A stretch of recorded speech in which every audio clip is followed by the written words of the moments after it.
I have a sore throat. I tested negative for strep.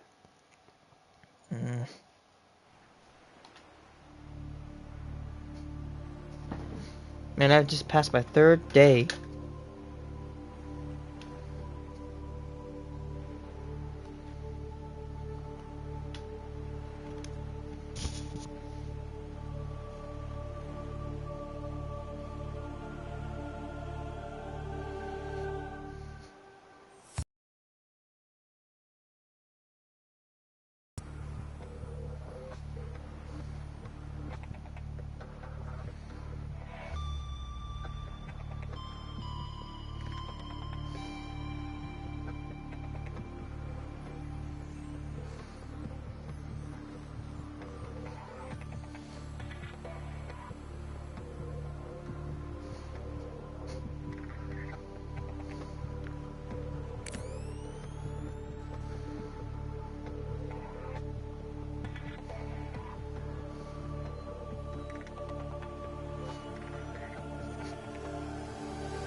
Which South Park character would win Squid Game? Easily Kenny. Convince me otherwise. Kenny would win Squid Game 100% because he can't die.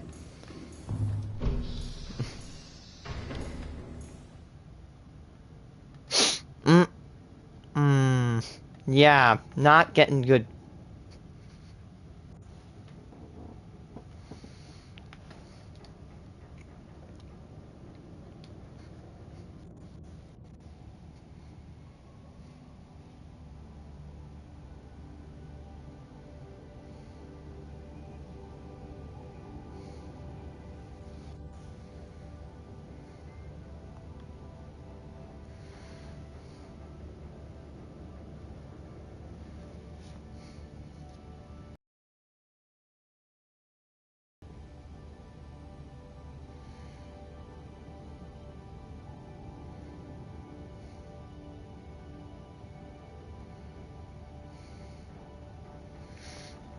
The gaming killers, the internet's deadliest gamers. Is their way to relax. The feeling of coming home from school or work, hopping into a voice call with the homies and playing some banter-filled matches, it's really a tough feeling to beat. It rejuvenates the soul, which is strange to me because I remember hearing all this stuff growing up in the 90s about how video games would rot your brain and make you become violent. That being said, though, there have been a few disturbing examples of people with video game addictions and other unhealthy gaming relationships committing... Okay, this is what I hate. Oh, why did I close my bulkhead? Okay, so I have to preface this right now, and I'm not going... I don't know what I'm saying. I'm not going to... Okay? It is found that there is no pathological, neurological, or scientific connection to playing video games and being violent. Most gamers I've encountered, 999 out of 1,000 probably, no, actually 99.99999% have never felt the urge to kill. Video gamers, they don't kill people. Killers kill people. People who think it's correct and people who think it's alright to go end somebody's life. That's the people that kill people. That, right there, those type of people are the pieces of garbage in our society. God. Heinous crimes, from bloody disputes over rare in-game items to gaming romances turned sour to a kid shooting his parents over Halo 3 being taken away. And in today's video, I'd like to look where murder and video gaming intersect. These are the video game killers. Damn. If you kill someone over a video game in real life, you're just a petty little shit. I want to thank today's sponsor, Warby Parker, for providing your boy with a slick new pair of glasses. The Discord oh, why? These images would eventually lead to a criminal investigation and the arrest of a deranged killer. This story begins with an online game called Perfect World. Perfect World. Well, that's ironic. That was released back in 2005. Essentially a Chinese knockoff of World of Warcraft, the main game is pretty much dead today, but the private server community surrounding the game is still thriving. And in 2019, one of these thriving private server communities was that of Perfect World Void. And it's a Perfect World Void player that will be the focus of this tale. That player was known by the name Minhas. A highly active player inside this Perfect World private server, Minhas was also an active member of the Perfect World Void Discord as well. In the Discord, he had a bit of a reputation and was known for being a troublesome troll of sorts. In particular, Minhas was also known for being a staunch atheist, and he often left incendiary comments disparaging religion to the Discord server and in the game itself under the name Allah. Minhas had a particular dislike for the religion of Islam, citing his hatred came from parents pushing their religious beliefs on him growing up. Now, Minhas would often type in this sort of edgy / 4chan influenced dialect, so at times it was kind of difficult to tell if he was being joking serious. around. He really kept his intentions ambiguous at times. A lot of people wrote Minhas off as being nothing more than just an edgy shit poster. So you might imagine when he sent the following message to a Perfect World Void community member on Discord, "My life in jail if I manage to survive." His Discord associate replies, "Nani? I just woke up." The member likely thinking this was another one of Minhas's trolling bits. Minhas then replies, "I'm sorry, do you want the pics?" The friend replies, "Okay." Moments later, Minhas begins sending over graphic photography showing 4 dead bodies covered in blood with their throats slit. Dude, that is shock, effed the up. friend quickly replies, "That's not your family." Minhas says, "It is." That's "If creepy. That's true, why did you do it? Hello? Is this another troll?" The apparent killer replies with, "No, I'm sorry to say." I can't drink alcohol, idiot. Minhas then stops replying for the time. In a state of panic, this online friend, who would later reveal himself to the media as being a man named Maroon Ayub, he would start contacting other members of the Discord, informing them of the situation and the photos that had been sent. And when presented the situation, other Perfect World Void members would confess to Maroon that Minhas had sent them the photos as well. The recipients of these horrifying photos would then band together and formed an impromptu investigation team regarding the situation. Maroon and his associates were initially skeptical, thinking that perhaps the images were downloaded from the dark web or some shock site, and Minhas was simply using this as some sort of trolling campaign to mess with them. But after performing extensive reverse image searches on the photos that they had received, they weren't able to yield any results and couldn't find any other matches of what they were sent on the internet. It appeared that these photos that Minhas was in possession of were original photography never before uploaded online. And with this realization, the group was That's facing gotta the be grim bone chilling. reality that Minhas was likely not joking in his messages. They were dealing with an extremely serious situation. Moments after they had reached this conclusion, Minhas begins typing more messages to Maroon, explaining himself further. "I know I'm a pathetic coward subhuman. I'll be turning myself in. Why did you choose murdering them, though? I've been planning this for 3 years. Why? I started skipping university in the first year I entered. It was for mechanical engineering. Believe me, if I could rewind time, I would. But after failing half my subjects, I had to repeat my courses. It is here in second semester that I started getting depressed and became an atheist and ultimately created this plan.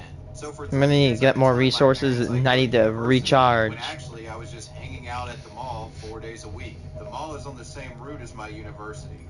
I told my parents that my classes weren't that long, so I would just chill at the mall from 8 a.m. to 1 p.m. while also going to community gym. I did this because I don't want my parents to feel the shame of having a son like me. I chose to kill them instead out of my own cowardice. Due to me being an atheist, I believe that this is the only life we get.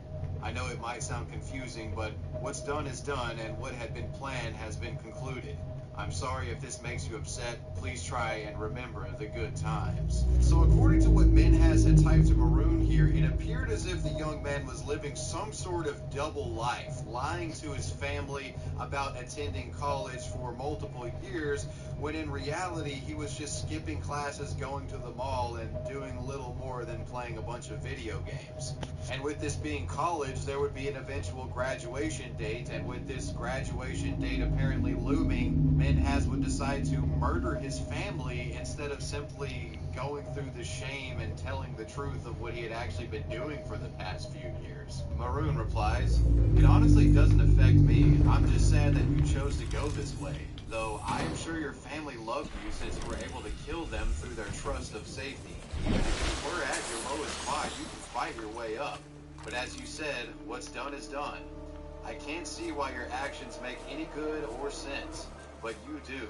Murder remains a major crime of selfishness, though. I'm just sad that you chose to damage others and yourself. Though, why their lives and not yours?" Minhas says, "I'm a pathetic coward and subhuman. Since I'm an atheist, I believe there's no afterlife. So I was scared to die. And I wanted them to die so they didn't suffer knowing how This much guy's of a pathetic effed up in the head. subhuman I was. It's all very selfish. I'm just pathetic." Minhas would go silent again. It's at this point where members of the Perfect World Void community started working on doxing Minhas as to reveal his full name and address so they could report him to police. Doing a meticulous social media deep dive, the Discord group managed to discover that the man's full name was Minhas Zaman, and an IP address associated with one of Minhas's accounts indicated him as being a resident of the Greater Toronto, Canada area. One online friend would discover that Minhas had at one point accidentally shared his home address with them during a PayPal transaction, and this address synced up with the Greater Toronto docs found in the IP grab. Members of Maroon's impromptu Discord investigative squad would then make calls to the Toronto police, informing them of the grisly photos sent on Discord and the messages that Minhas had been sending about his family. Taking the matter seriously, police looked over the reports and verified the address was indeed the Zaman family residence. It was a nice-looking home located just northeast of Toronto in the city of Markham, 1006 Castlemore Avenue. With the confirmed address in hand, on the afternoon of July 28th, police would set out to the family home to perform a wellness check. When the squad cars arrived at the house, Minhas noticed them outside and sent the following message over Discord: "The police are here. Goodbye." Moments later, cops enter the residence and are met with a horrifying scene. Police would discover the dead bodies of all four of Minhas's immediate family members. Each had been brutally beaten with a crowbar and their throats slit. The victims included his 50-year-old mother, his 59-year-old father, his 21-year-old sister, and 70-year-old grandmother. Aww. In the wake of the gruesome discovery, Minhas was immediately arrested and charged with 4 counts of first-degree murder. This Perfect World Discord killer had been taken into custody thanks to the help of the online community surrounding the game.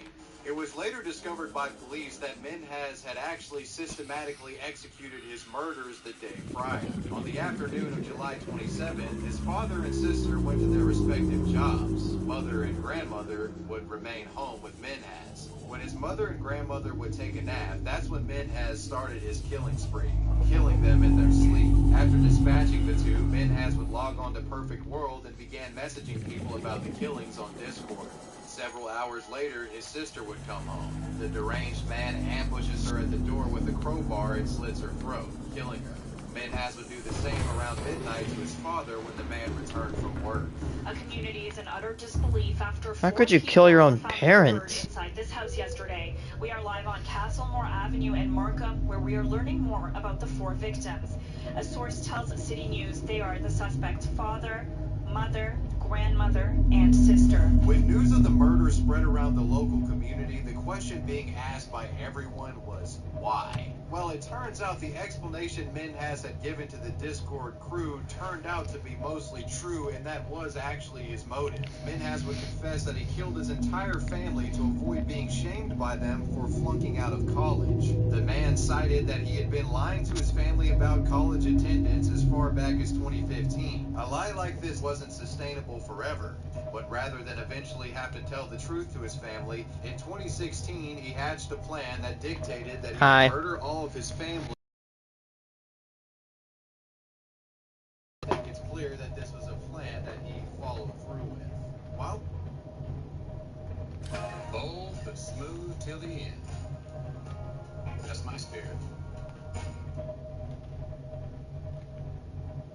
While on trial, Minhas was shown no mercy by the courts. While it's understandable to feel shame regarding one's own academic underperformance, sense. To think that one is justified in killing their entire family to avoid feeling shame for that is unacceptable, psychopathic, and just absolutely reprehensible in every way. Minhas was a complete coward. There was no justification for it. The killings weren't done in self-defense. His family wasn't abusing him. And a lot of people throw around there's societal pressures within his culture to perform in academia. Alright, maybe, but that doesn't mean you kill your fucking family over it.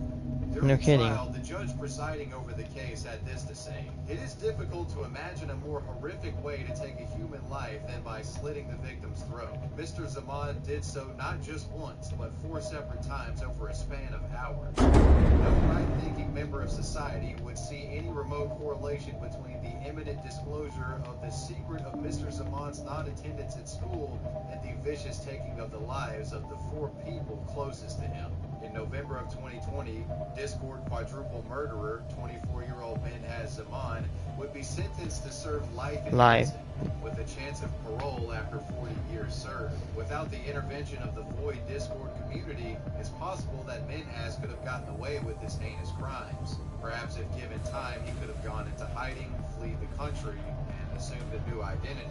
But thanks to these mostly anonymous individuals, the self-described subhuman face justice. That is the story of Minhas Zaman, the perfect... I'm killing so many fish right now, and yeah, you mean to.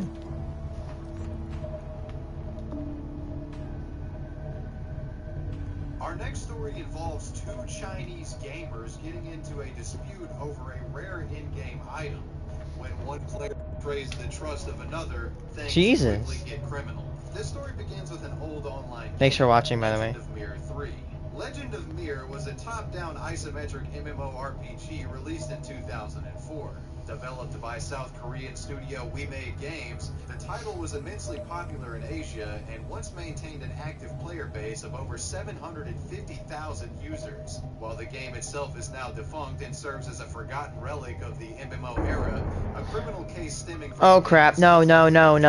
This infamous tale begins all the way back in 2004 with 2 Legend of Mir players, 41-year-old Chu Chongwei and 26-year-old Zhu Taoyuan. Chu and Zhu both lived in the Chinese city of Shanghai, and while oh boy, I'm about to kill off fish here. They didn't really hang out in person. Most of their friendship oh my god, no. on the internet through the Legend of Mir. Zhu would occasionally team up in the game to clear dungeons and hunt for loot in the Legend of Mir world. And speaking of loot, any of you watching that are familiar with MMORPGs know just how much drama rare loot drops can cause. Yeah, I want that ring. I do. Alright. Who else wants it other than it's all the Han, what are you What the doing? fuck? Oh my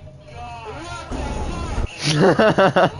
Their mics are so garbage. Over a rare item can cause year-long friendships to disintegrate and even the tightest of guilds to implode from within. Which of course brings us to the topic of the Dragon Saber. A sought-after, high-leveled, and graphically impressive melee weapon, the Red Dragon Saber was one of the rarest drops in the Legend of Mir. An item coveted by all and wielded only by the richest and wealthiest of in-game players. I need heat. Need heat. Need heat. Playing with another in-game friend named Lee, and they just so happened to get the item as a drop. Upon the discovery of the drop, the two would make a pact, agreeing to basically share the Dragon Saber and lend it amongst themselves when a person needed it.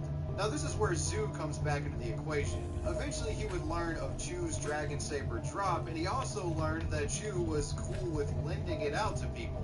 So one day he asked Chu if it would be okay for him to borrow the item as well. Chu, feeling as if he could trust Zhu, at some point lends out the blade to the 26-year-old. And for a short time things go well with Zhu. Oh god. And he probably tries to steal it. But like many other legendary blades in fiction, sometime after wielding it, he starts getting devious thoughts flood his mind.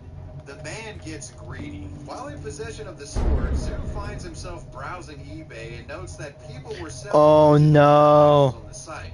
Oh no, I see where it goes. He's gonna sell it. Dragon Sabers had been selling on eBay for close to 8,000 yuan, an amount that comes close to $1,000 adjusted for today's inflation. For a virtual sword, that's a pretty hefty price tag. After learning of the sword's real-world value, that's when Zoo makes the decision to betray the trust of his online associate and sell the blade.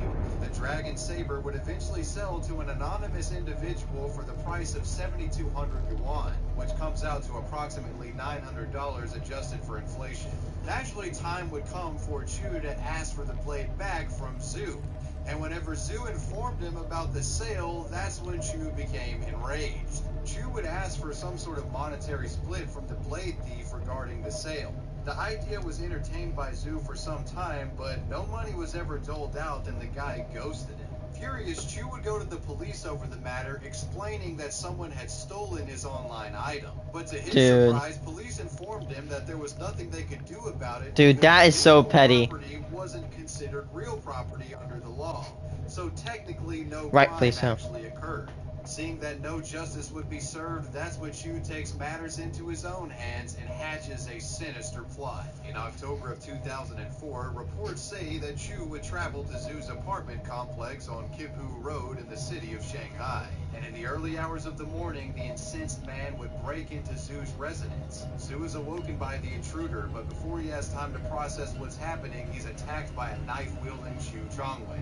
Chu would go into a blind rage, brutally stabbing Zoo in the chest. The man would pass away sometime later. Likely feeling That guy's a loser. from the situation, Chu would then turn himself into police. Chu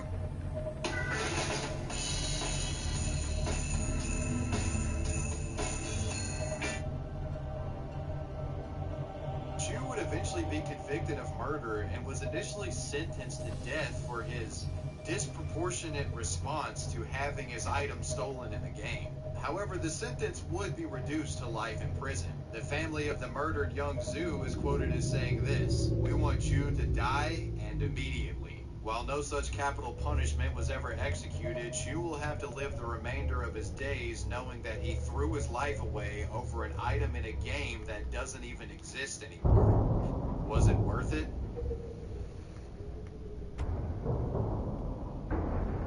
The RuneScape stabbing, oh my god.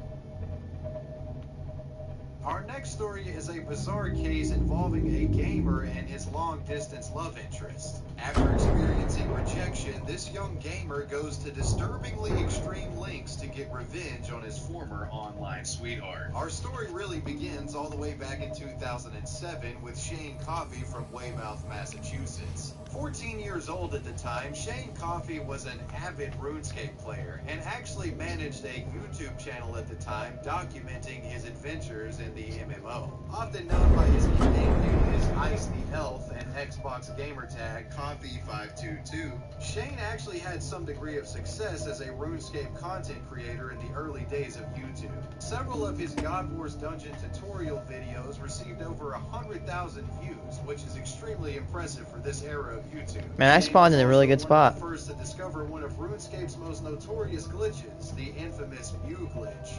This glitch involved the player using alt keys to type the Mew character into in-game chat. When Mew was submitted to a public chat room, the Mew character would crash the game client for any players within your vicinity. RuneScape is also where Shane would meet one of his first romantic interests, a girl from the United Kingdom named Farah Dalwood. Farah and Shane played RuneScape almost every day together. The two would maintain contact for years, with Shane reportedly sending the girl Christmas gifts. Shane would eventually quit playing RuneScape and move on to Call of Duty on his Xbox 360, but he still kept in close contact with Farah through Skype and other messaging services. And this sort of close communication would continue on into their late teenage years. But what we find is that as Shane got older, he became more obsessive and a borderline stalker of his long-distance romantic interests. Creepy. In February of 2019, Shane, 19 years old at the time, reportedly tricked Farah into downloading a virus that would give him remote access to her computer. Creepy. He looked into chat logs and discovered that she was talking to other guys. Oh no. And just to add, I've never seen any reporting explicitly stating that these two were like boyfriend and girlfriend. I think they were just flirty online friends.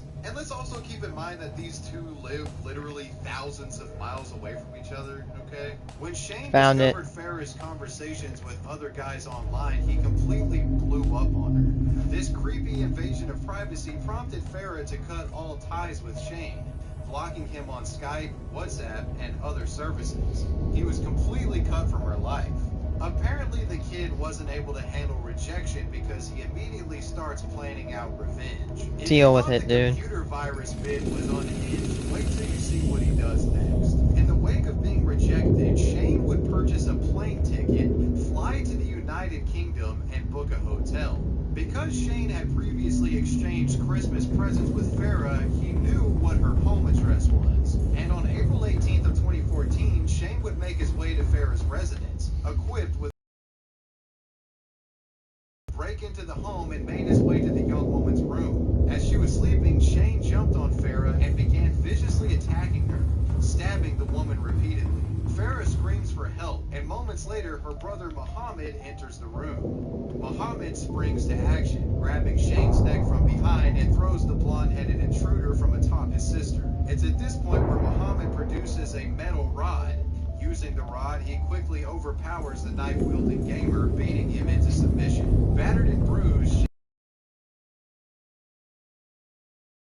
Muhammad would comply, calls emergency services, gets help for his sister, and the teenager is arrested. Fortunately, despite receiving numerous stab wounds, he would survive the attack and make a full recovery. After his arrest, Shane would be charged with attempted murder. Further investigation would reveal that sometime before coming to the UK, Shane had Googled some pretty suspicious stuff, such as how to engage in hand-to-hand knife combat and to quote, life in UK prisons. Speaking of UK prisons, in November of 2014, Shane Coffey was sentenced to serve life in prison. Deservedly with a chance so. to make parole after 8.5 years served. They completely threw the book at him, which was well-deserved in my opinion. That's funny because he starts up life in UK. For simply being turned down by a girl. Dude, what a complete, like, virgin. While this kind of incident could not have been anticipated and is extremely rare, it is a clear reminder of the dangers that the internet may pose. We would always urge caution when engaging with people you do not know online, and would strongly advise that you do not give out any personal details whatsoever.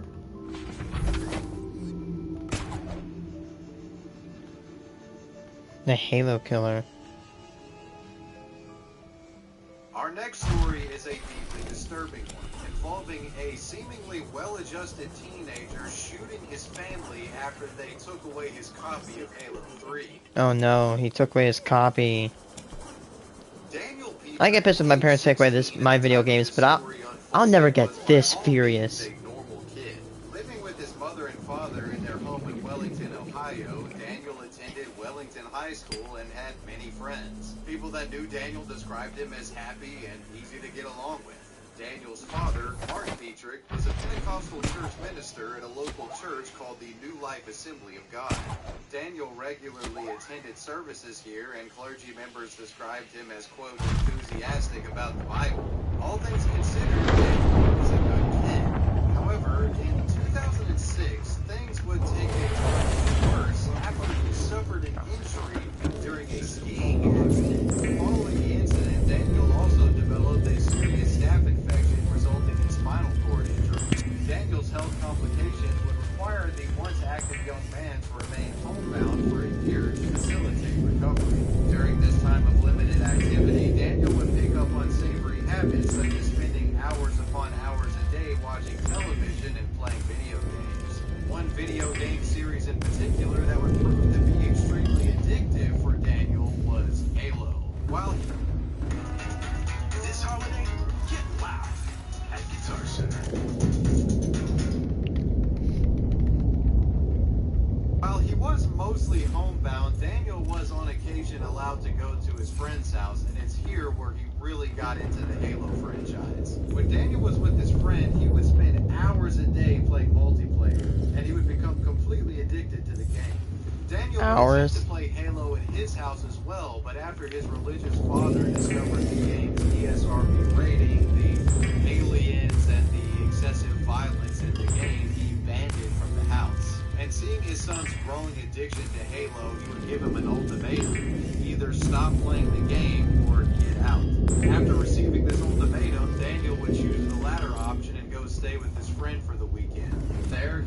more Halo and continue to feed his addiction.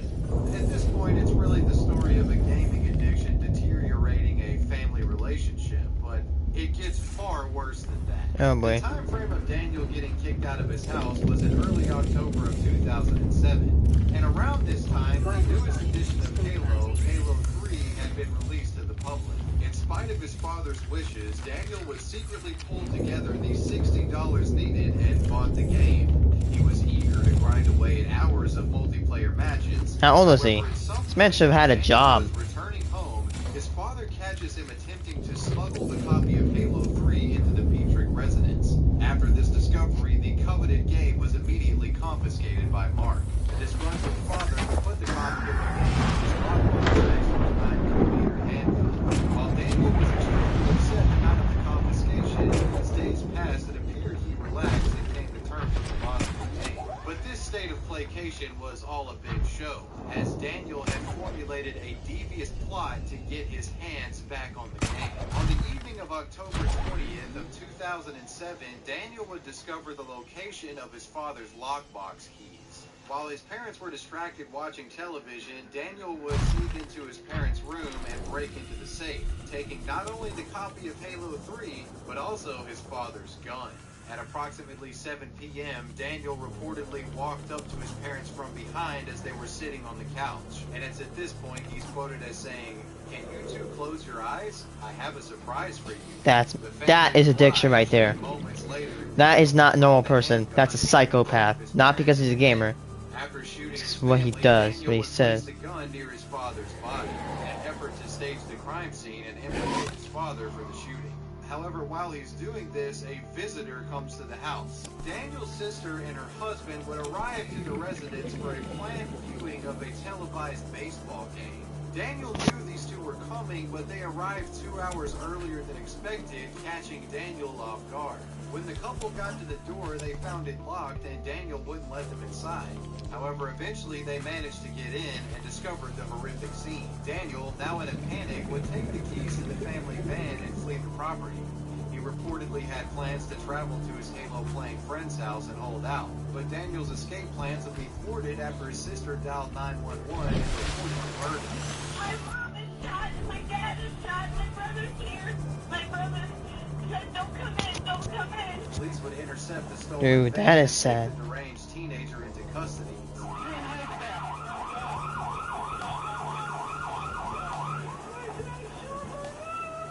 Why would my dad shoot my mom? I don't know, man.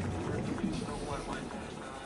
Please don't let my dad die. What comes next is a bizarre interrogation where Daniel shirks any responsibility for the incident. Rather, he spins an unbelievable narrative trying to frame his own father for a murder-suicide.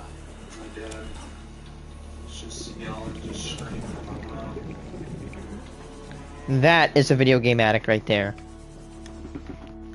You know they're addicted when they're able to take a shotgun and shoot and kill people aimlessly just to get what they want. That is addiction. And that's where it goes too far. If it ever got that far for me, I'd honestly just take a long hiatus from gaming. Hey, douche.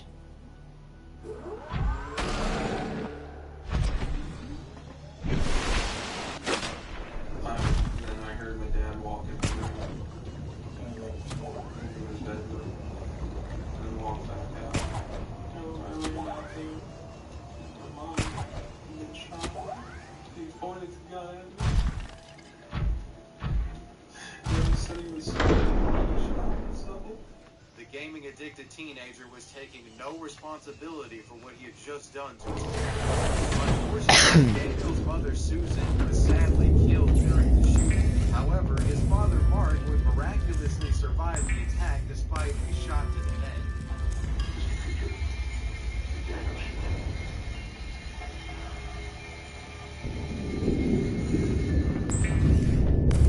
Mark would eventually make a full recovery and would be able to participate in the inevitable murder trial that his son would be facing. Daniel's trial would begin in December of 2008. Court prosecutors would attempt to portray Daniel as a cold and calculated killer.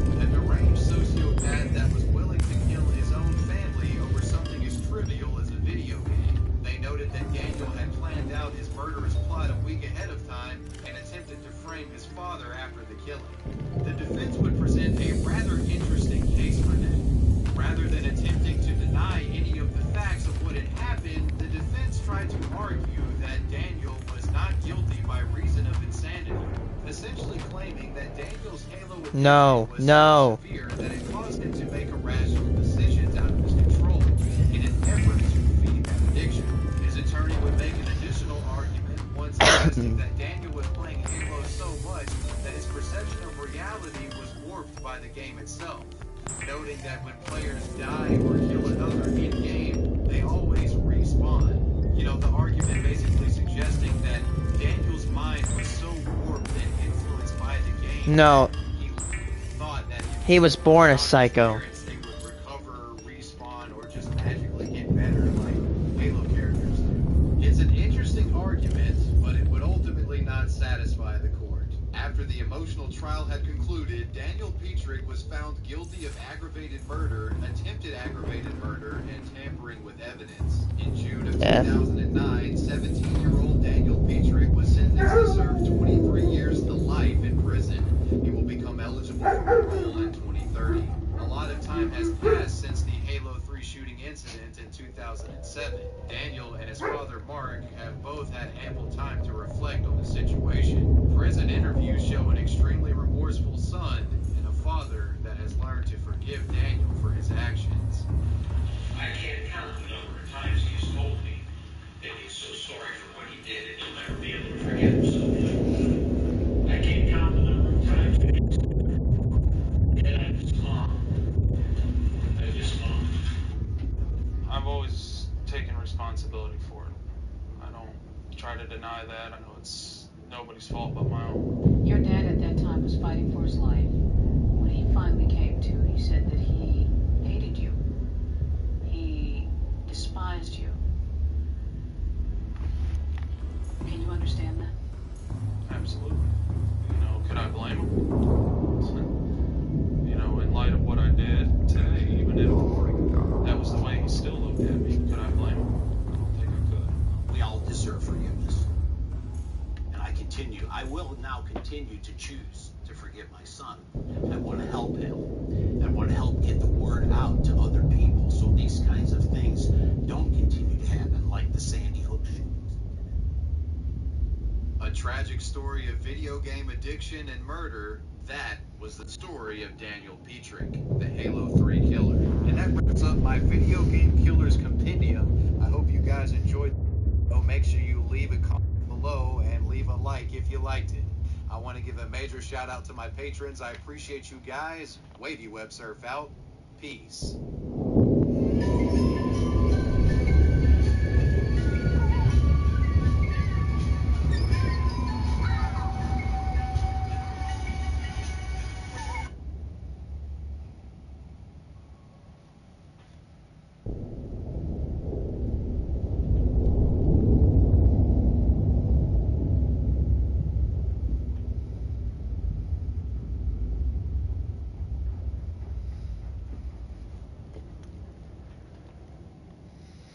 Never pitch a pyramid scheme on Shark Tank or Dragon Chat. Introducing Discover Online Privacy Protection. In a world where scammers run amok, one internet detective is ready to call all of them out. Ladies and gentlemen, without further ado, I am your safe. Hey, CoffeeZilla! He called out I Show Speed, didn't he? Guru Fridays, guys. That's right. Each day has a theme. We're bringing back Fake Guru Fridays as one of my favorite days that, I don't know, we just kind of lost it in the mix, so we're bringing it back. And today we're answering an age-old question, which is, you know, pyramid schemes are often pitched to people who don't have much financial know-how. They're usually pitched to lower-income communities who just don't know about their techniques. And if there's nothing on them, it's just this predatory tactic. But what happens when you try to pitch to real investors a pyramid scheme? You know, an insane idea. What do you do? What do real investors do when they are pitched insane ideas? Well, the result is incredible. But for this, we're going to have to go to the computer, so let's go. Wow, look, nice graphics, fancy graphics. Paid a lot of money for that. I hope you guys appreciate it. 10 million don't. Be real. Very legitimate. So, see, hey, look, some people say green screen. It can't be a green screen. I'm wearing green right now, so that's impossible. Anyways, let's get this started, shall we? Okay. Oh, not the right page. I'll edit that out. Ladies and gentlemen, this is a man trying to hide behind a white presentation. He's about to get destroyed. Let me set this up. Let me set the stage. So this is Dragon's Den. It's like Shark Tank, you know, in the U.S. Basically, people come on, they pitch their investment ideas to actual investors who run real businesses. I'm not saying those investors are perfect, as we've talked about some of their shady business dealings, but in this case, justice is about to be served. About to be served real nice. Hello, Dragons. My name is Andy Diakis, and I'm from Brampton, Ontario. I stand humbly before you today to offer you a historical business opportunity. Already off to a bad start. Yeah. By the big breath, okay? He ain't confident, my guy. I'm looking for $175,000 of your hard-earned dollars. Hard-earned dollars. That's a good way to put it. Hard-earned dollars. As I would like all 5 of you on board. What do we get? How much of the company? This already sounds fishy. Please let me finish my pitch. I will lead up to it. I have important information. It's not a product that I'm selling. Okay, go ahead. Thank you very much, ma'am. This guy, the balls of this guy, already. How do you go? They're investing in you. You don't go, hey, sir, please shut up. I'll take questions at the end of this presentation. You're so nice, Harley. I would like all 5 of you on board. In exchange, you will get a business package within our rapidly growing company. This business package will be responsible in the near future for bringing you huge returns. Where's the money come That's the from? face that I'm giving right now. Buzzword, buzzword, buzzword, business package, buzzword, buzzword. We'll get huge returns, buzzword, in the next earnings quarter.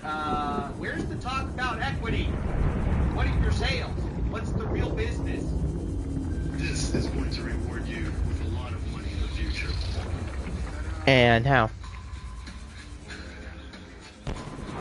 Instead of all these reward points cards with clutter and restriction, with one card, Lioness guarantees you cash back into your bank account after your routine purchases. How much of a percentage? It can vary. It can go from 20 to 40%. Wait a second. I go buy something, I get 20% of Yeah, that doesn't happen. That's Yeah. not real. the purchase value in cash. Yes, sir. That ain't gonna happen. You gotta explain that further because that doesn't make any sense. Absolutely. Keep going. Absolutely. Thank you, sir. You should be sweating. Dude, do you guys see this? Do you guys see the sweat on this man's brow Dude. here? This is why the name Shark Tank is actually a lot better than Dragon's Den. Because dragons, you know, sharks smell blood in the water, they pounce, and they're about to rip this guy to shreds. Poor man. I feel bad for him because I don't even think he's at the top of this thing. Shush. The way it works is that the shoppers sign up and register for free, and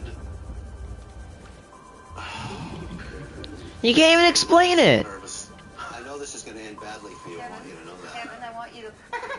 Can we make that a meme in our community? As soon as we catch some red flags, it's like, I know this is going to end badly for you. I want you to know that. I know this is gonna end badly for you. I want you to know Kevin, that. I want you to let this one man get his picture. Very badly. Arlene, I gotta know how to get 20% off my retail Well, we're purchases. gonna hear. We let him talk. Struggling to write anything? You and every other professional on the Have thinking constipation. You know what? I see these things a lot where, like, the hosts are not sweating at all, and then the other guy, the whole time is sweating profusely. I think it's a trick of the lights. I think they put the hot lights on the guy, and then they have, like, cool fans on the hosts, because nobody normally sweats this much. As you'll see in the next clip, too, this isn't just this guy. All the people pitching, they're, like, sweating profusely, and I don't think it's just nerves. Which, by the way, is genius on the producer's part, if that's true.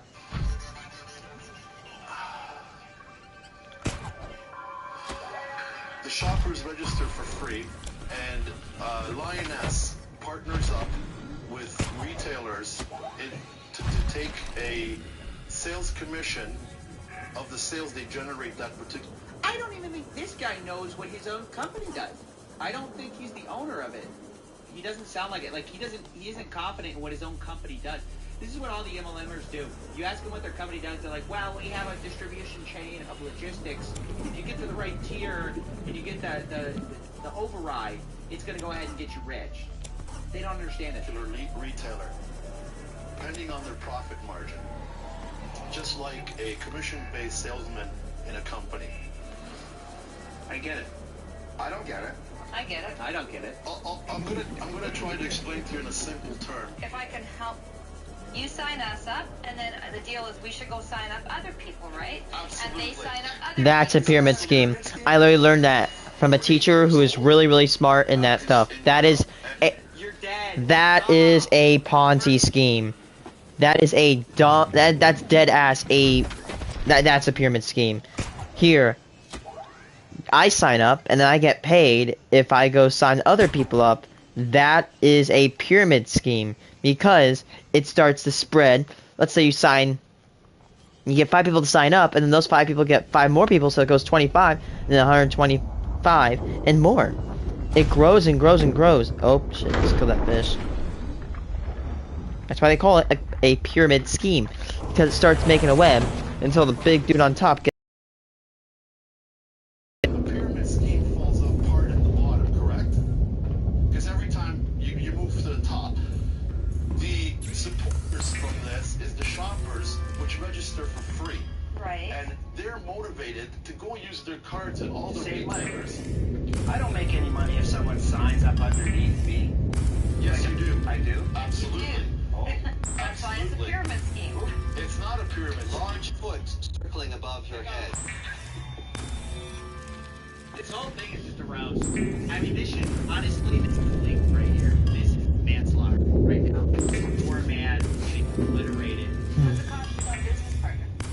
The one that I bought is $10,000 in Canada alone.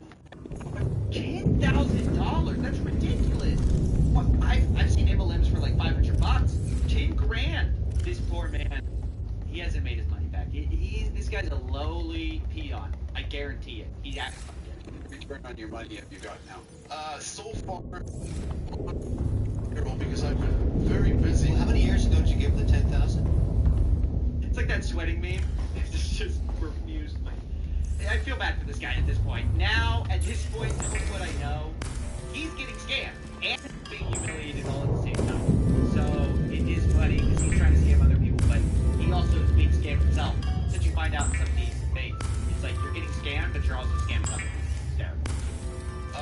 Basically, it was in steps. The last payment I made was about 3 months ago, where I borrowed money against my house. No. Why would you do that? Don't ever borrow money against your house. This isn't even a scam thing. This poor man has been hoodwinked and bamboozled. He went into the most aggressive entrepreneur show to try to pitch the very idea that he got scammed into and try to scam those people. And this is the face scam. I gotta perfect that face. I gotta get on one of these Shark Tanks sometime soon. Because I guarantee you, actually, no cap, as the kids say, I'd be a great. I'd sniff out all these con artists, liars, etc. I wouldn't let any of them through. And this is the face I'm shooting off. Because the returns overpower any percentage. When are the returns coming? The returns are. Will you give him 35,000? Wait a second. Why would an investor give $10,000 to somebody and never get a return? He's down. Stop kicking this man while he's down. You're gonna get a return. You're guaranteed your return as soon as you find your 4 directs. Oh! Bada boom! Ah, it's so painful. Oh, we're starting off Vancouver Friday, right, boys? Hairless Sweaty Man is not the guru. It's the structure, the multi-level marketing structure. But I'm gonna do it anyway. It's my show. Here, back.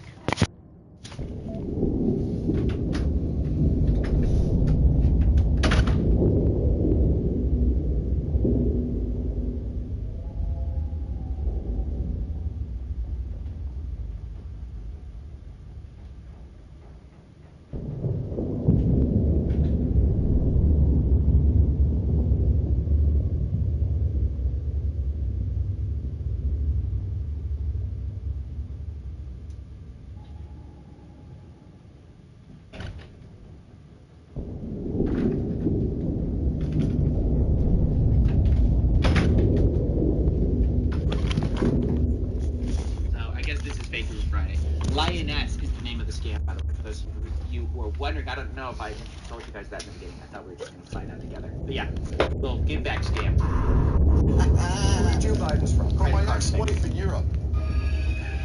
Honestly. How much has she made?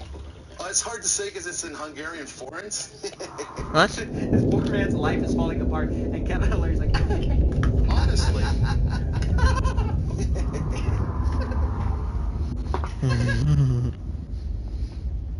Cyber Week is here at Tractor Supply. We've got so many deals, we turn them into an entire week of savings. I think the odds of you getting money from the Dragons is pretty low. Why is that? It's a straightforward business. I mean, Andy, here's the way it works. Just simply, You're losing us. line us up here, okay? And here's me, and here's the 5 dragons under me. There's a big foot above you about to squash you.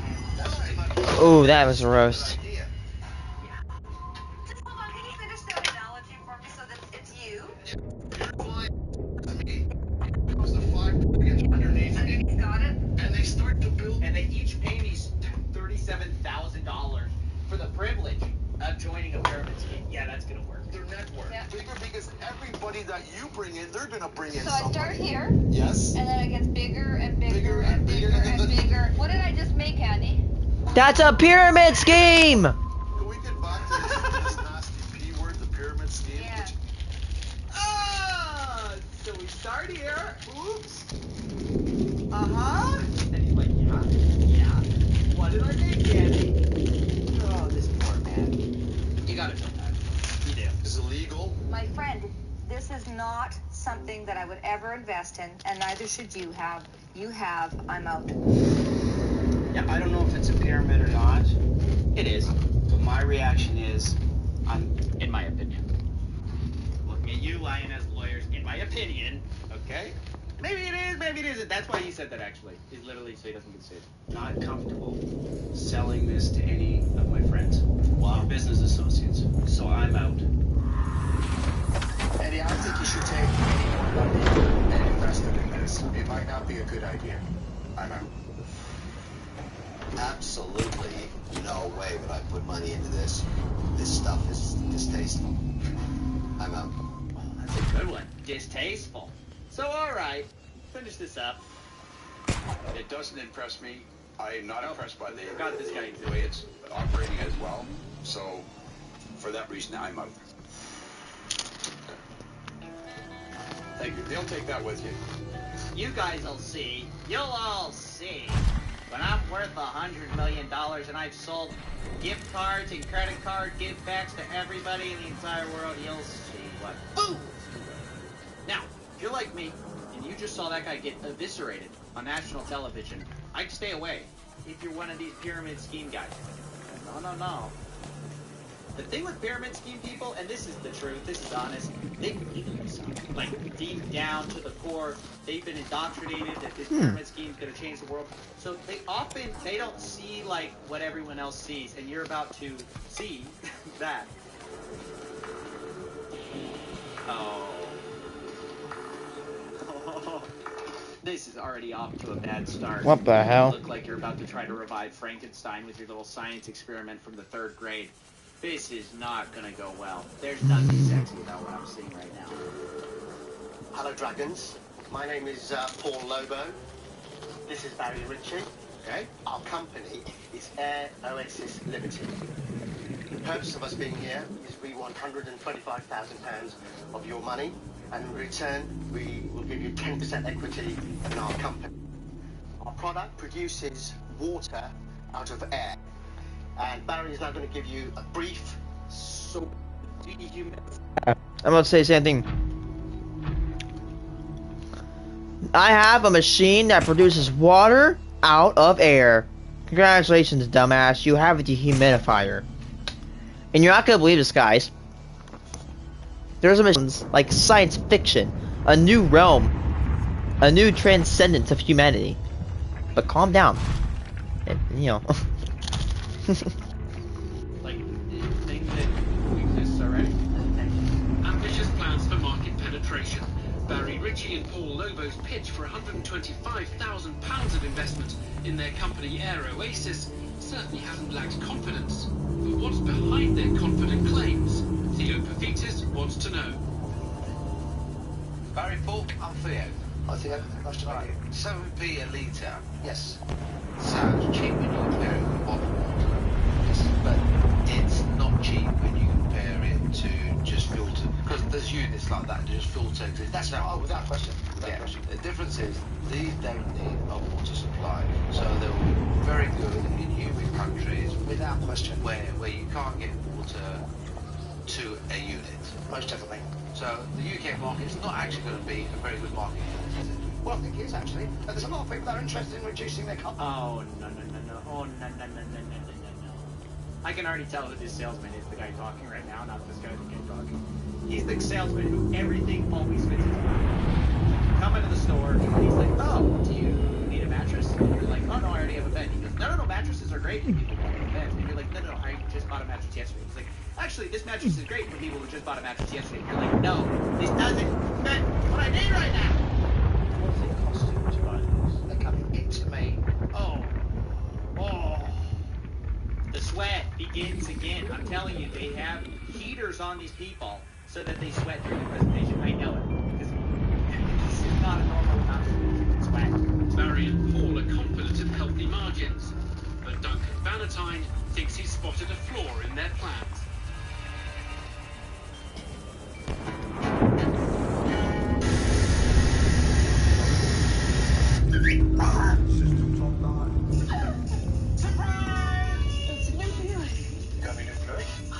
And there are more guests inside.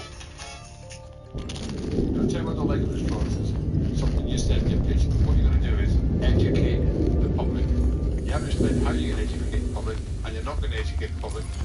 The public are going to continue using tap water or drinking bottled water. Yep, Duncan, as soon as you do this test, which is very visual, Paul, you really, that's the education. Paul, you can't travel around the country knocking on people's doors. Look at how arrogant this hand raise is.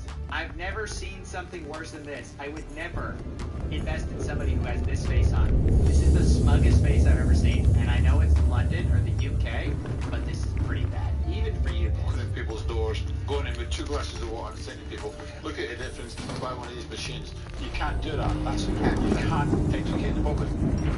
We've just got 100 kids with little cases. This is like the Kirby vacuum cleaner. This is the bugs on the bed under the microscope. We've got 300 people signed up already to go out door to door and commission part-time hairdressers, mothers. Barry, the point I'm making isn't you can't go around knocking on doors. The point I'm making is you can't afford to go around knocking on doors. But oh, really? Hold on. Actually, let me make this more accurate.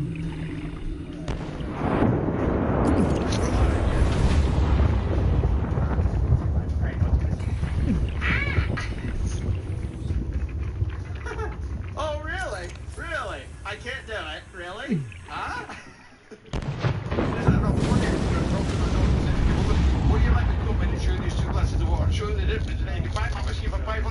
Okay, but there is, because it doesn't cost them. We Oh my God. The people are taken on a part-time commission-only basis. They get £100 a sale. They do 3 in a week. They get 150 per sale. It's good old-fashioned pyramid, multi-level direct marketing.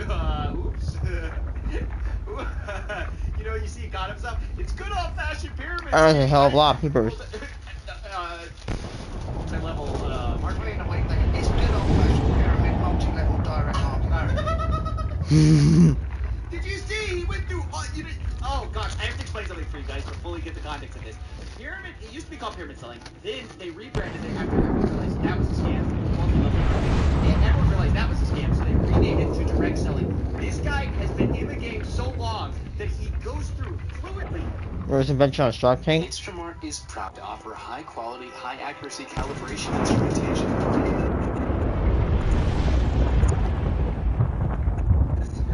Into another device. What are you implanting this in? Going into your ear. In your ear, how? You're pushing it in? Like a direct attention to the first slide. Oh, that's a bad first slide. Imagine somebody walks in, the first line of their pitch deck is implant injection coordinates. Ladies and gentlemen, welcome to the $10 million thing. I'm your host, CoffeeZilla, and yes, we haven't made many uploads this week. I'm going back to basics. I was going back to the reaction, the thing that built this channel, and I think I found the perfect one to bring back the reactions with. Shark Tank, ladies and gentlemen, Season 1, Episode 1, the man, the myth, the guy who started it all. I don't know if you guys have seen Season 1, Episode 1 of Shark Tank. You won't see many other YouTubers doing this. It's the ionic ear. Now, already you can kind of tell the time period of Shark Tank and where this is from because of the potato camera quality. This is before they all became rich off of Cameo like Kevin O'Leary. So let's watch a little together, huh? Next up is Darren Johnson, who hopes his innovative new product will send the sharks into a frenzy. The music's hype. What the? Wait a second. They tricked us. They just went from a regular shot of Kevin O'Leary to what is this? My name is Darren Johnson. I'm here today to explain the ionic ear investment opportunity. How much money are you looking for? I'm looking for $1 million for a 15% ownership stake in the technology. Bruh, you're never gonna get it, dude. I've seen the Shark Tank.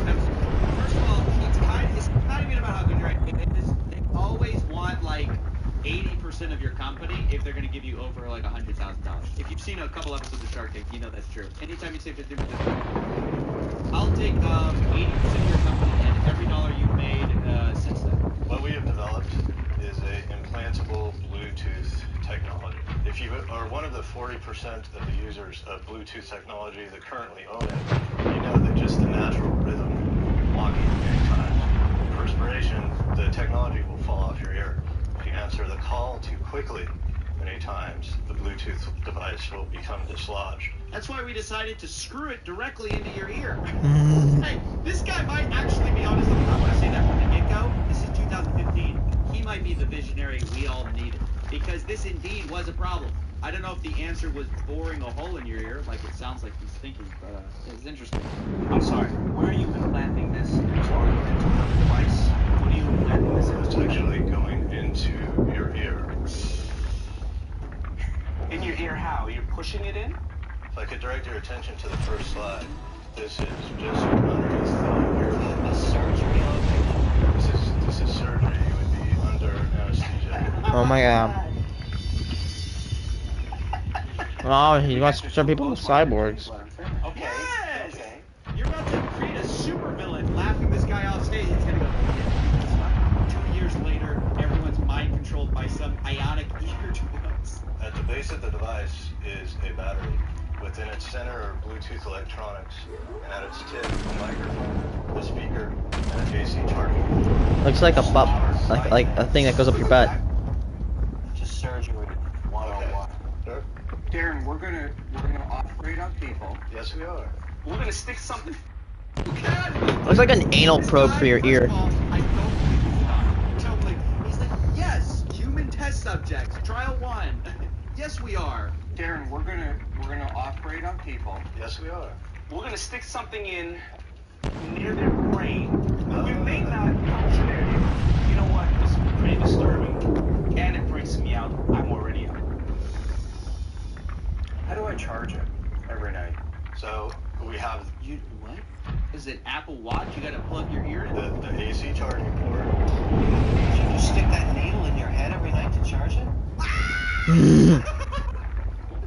Okay, I was with you till then, Darren. I'm out. I don't know about you guys. What do you think? How many of you are still in? Do a quick poll. I'd say probably 50% of you are still in. We just inserted a thumbtack into the guy's ear. Even the model doesn't look pleased. A satellite base station enters your ear canal. Needle in your head every night to charge it? Yes, you would. Okay, you don't think...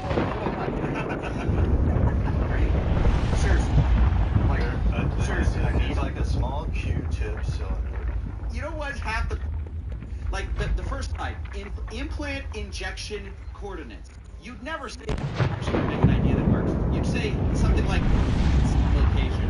Injection, implant, coordinates. All things that sound horrible. This guy's like Q-tip base station. This guy's like talking about like Q-tips docking into your skull. It's not exactly a friendly thing. Now, you say you're a billionaire, and you just say like, oh yeah, in order to interface with AI, we need to sticks up in your ear. He never loves you and fawns over you. But if you're this guy, you just don't have the. He's not pitching. What happens if you miss? Then you can't miss. can't miss? Sure, there's going to be safety features built into it. Darren, I need to be clear on this before I write you off as a nut job, which I'm trying not to do. Listen, I appreciate that. I have to understand. A team of doctors implanted in your neck below your ear, and then you stick something in your ear in the evening, something, what, commensurate, something that's the size of a Q-tip or smaller, to charge it every night? A cylinder that delivers AC charge at a very trickle low. No! Yes, we will plug you up to your house circuitry. Don't talk about it. Don't talk about it.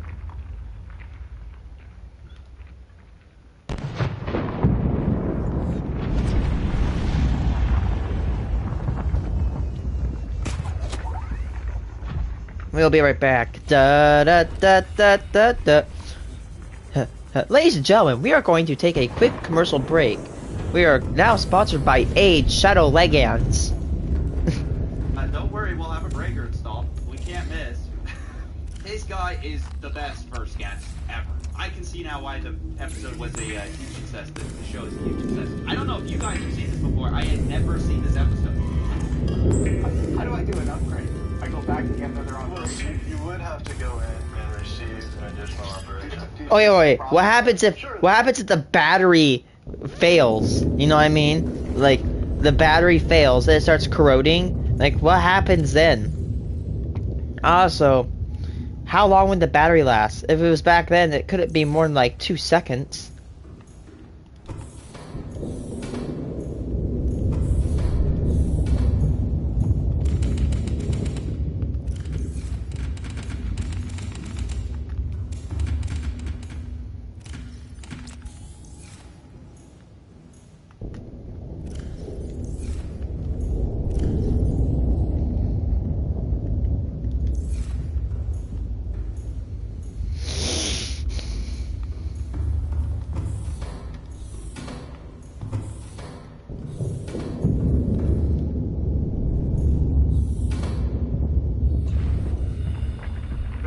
Darren, I have a problem with that. I am out. This is the weirdest damn thing I ever heard. Now, wait. I feel like they're not actually addressing the true problem with this idea so far. You have to understand that he's asking people to have 2 surgeries, dock up to a base station. Why? All because, what's the actual problem he's talking about? The headphones fall out of your ear sometimes. That's the problem. It's just not too big of a problem, Darren. I don't know what the issue is here. Hey, okay, they're not implanting it into your Johnson, okay? This is not an enlargement idea. I don't know what this guy's thinking. They're 2 completely different things. Something that you would immediately want to do? Or would it take market acceptance and a lot of testing and a lot of medical trials before people accepted the idea? Told anybody else except us in the room about this? Yes, I have. And you're still walking around free, I see. Sure. Don't call me, I'll call you. I'm out. Okay, for sure. Darren, here's insanity. Here's genius. You're somewhere. Nevertheless, I'm out. Wow, that was actually pretty nice. I thought he was going to go, here's insanity, here's genius, this is somewhere on the screen, because you're fired, and you're out. Thank you. Well, that's it. Did he actually go on to create it? Is that a real company? The Ionic Gear appears to have never taken off as the company said. The company has no website. There is no record of surgery ever taking place, so it's likely the idea failed and Darren gave up on it. Many of the sharks mentioned it as the craziest idea on the tank, including on the 100th episode. Awesome. Darren basically knocked it out of the park from day one. Listen, I gotta say, he's got my vote. Not as a good idea or an investable idea, by the way. I mean, as the craziest idea ever as on Shark Tank. Well, that about does it for this episode. Anyway, hope you enjoyed. Have a lovely day.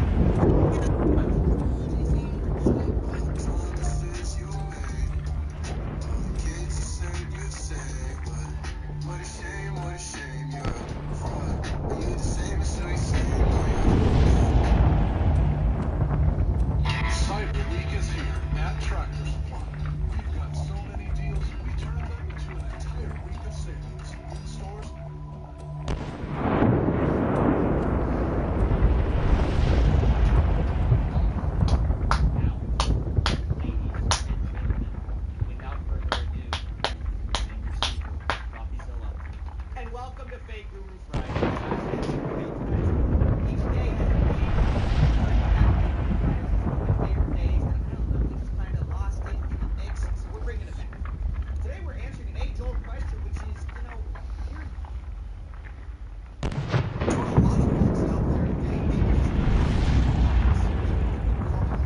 the Ace family deserves their failure? Sorry, but I enjoy every moment of my life.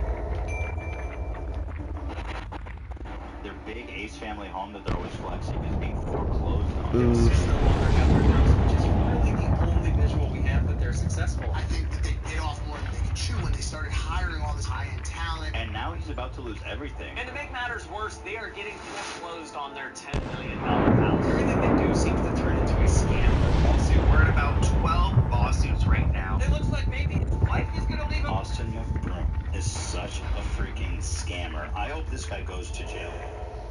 The Ace family only had so long before their golden facade of extravagance eventually came down, taking a move right out of Dan Bilzerian's playbook. Austin McBroom and his wife Catherine displayed their decadent life, inclusive of mansions and fancy cars, to their 19 million subscribers. A glass railing. Approval. However, you should have it reinforced at the top. However, if you do hit glass, it will immediately fracture and completely break, just like your reputation. I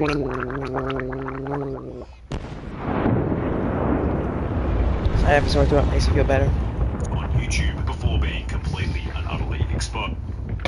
Okay, you got a challenge. I have a challenge. I want to design a house, and I have to spend no more than $500,000 on it. I bet I can make it look way better, way cooler. At the time, I found it really odd that they had two loans on the property totaling nearly $10 million. The Ace family's $10 million house with a $10 million mortgage on it is going into foreclosure. They're being sued for over $130 million for shady and failed business practices, while their viewership on YouTube has declined from 200 million per month in late 2018 to only 10 million What do they even do? recently. If you were a religious person, you'd say that the Ace family are currently paying for their sins. They're steadily coming to terms with the fact that they cannot now undo their decisions from their own past, made at a time when everything was going swimmingly and failure seemed like an impossibility. However, despite previously sitting in a totally unshakable, bulletproof position, there was always controversy. The Ace family began their channel back in 2016, and when observing even their first video, we can see that the foundation of their channel was built on fake perfection. They wanted everyone to think that they were a picture-perfect family, consisting of former college basketball player Austin McBroom, his fitness model girlfriend Catherine Hayes, and their 2-month-old baby Elle. This image of being a happy, high-status family with absolutely zero internal problems became increasingly paramount as time actually clothes while out and about. Hell yeah, we were matching. While displaying their perfect home together, and on the side, Austin would purchase Catherine a new car for Valentine's Day. I'll be surprising my queen and my princess with a new car. Yes, people, a new car.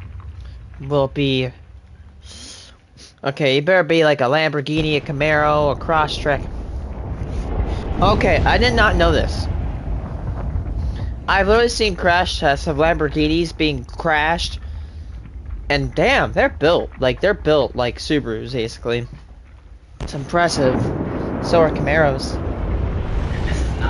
The naive amongst their audience who believed in their problem-free facade as what you might call family goals, and as a result, their channel grew insanely fast, lasting past 1 million subscribers less than a year after their channel, which was met with an over-the-top cringy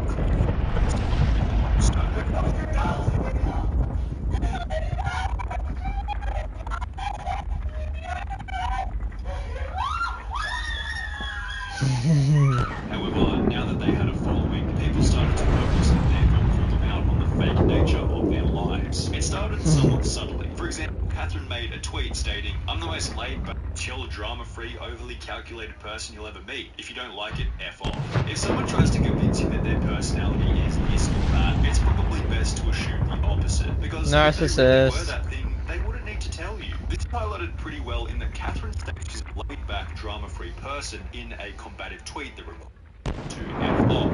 In addition to this, she responded to fans stating, "Your whack ass is annoying, mind your own business. Your tweet of my pig is the most attention you've ever had, LOL," highlighting that maybe she's not the laid-back, genuine individual that she proclaims to be. Many would probably agree that in the social media world, the same rule applies. Those who look like they have the best lives, the best families, the best holidays, etc., probably have some of the worst lives. Because hey, how good can your life be if all you're trying to do is make others envious of you? Everyone could sense that the Ace family's life was total BS. We all know what an Oh, that sports car. life is utter garbage. It's all fake. The happy, rich, problem-free life that you see on Instagram does not exist. It's a facade usually put up by miserable people looking to mask their interesting But in the case, rock solid evidence.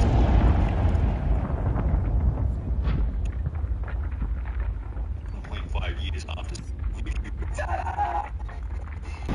screen. When introducing, they frame the whole scenario as if he and Catherine had purchased the home. I've always wanted my own home, and I've never had one. Catherine's never had There's one. no way they could have mustered out enough money to do that. Even some of the most earning YouTubers, besides like the streets, like it just doesn't seem like home that. like this to raise Al and have a No. backyard and be able to obviously work from home is such a blessing. It's been a dream of mine to have my own house tour. This is crazy. In addition to this, Austin McBroom would make a post on Instagram stating, if you would have asked me where I'd be at the age of 25, I definitely wouldn't have said I would be standing on the roof of my own house, implying that he and Catherine had purchased it. However, people became somewhat suspicious when, in a vlog, Catherine's brother mentioned that they should talk to the owner of the property after noticing the house. Bro, I would call the owner asking about the history of his house. Maybe tell me about that. Call about the history of his house. Viewers would then Are you serious? You buy a house, in quotation marks. You don't even check the history? When I was doing accounting last year, like when we were doing like college careers, do you think my teacher said the first thing you should do when you get a house, check the history.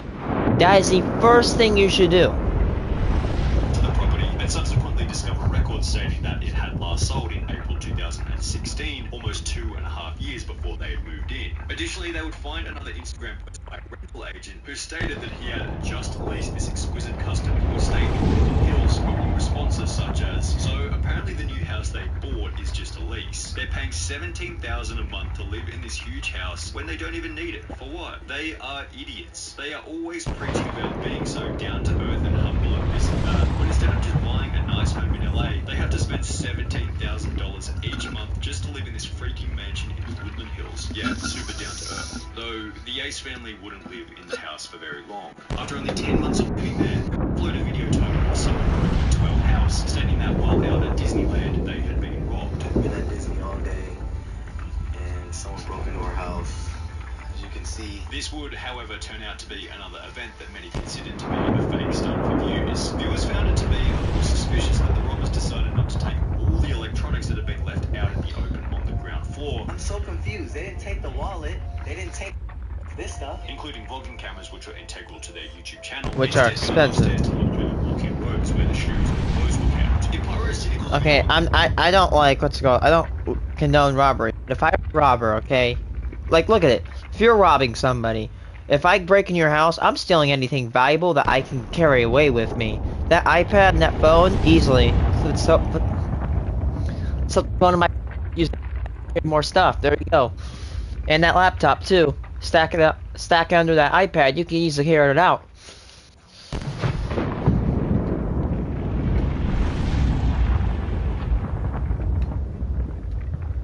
You don't want to touch this, cause it actually.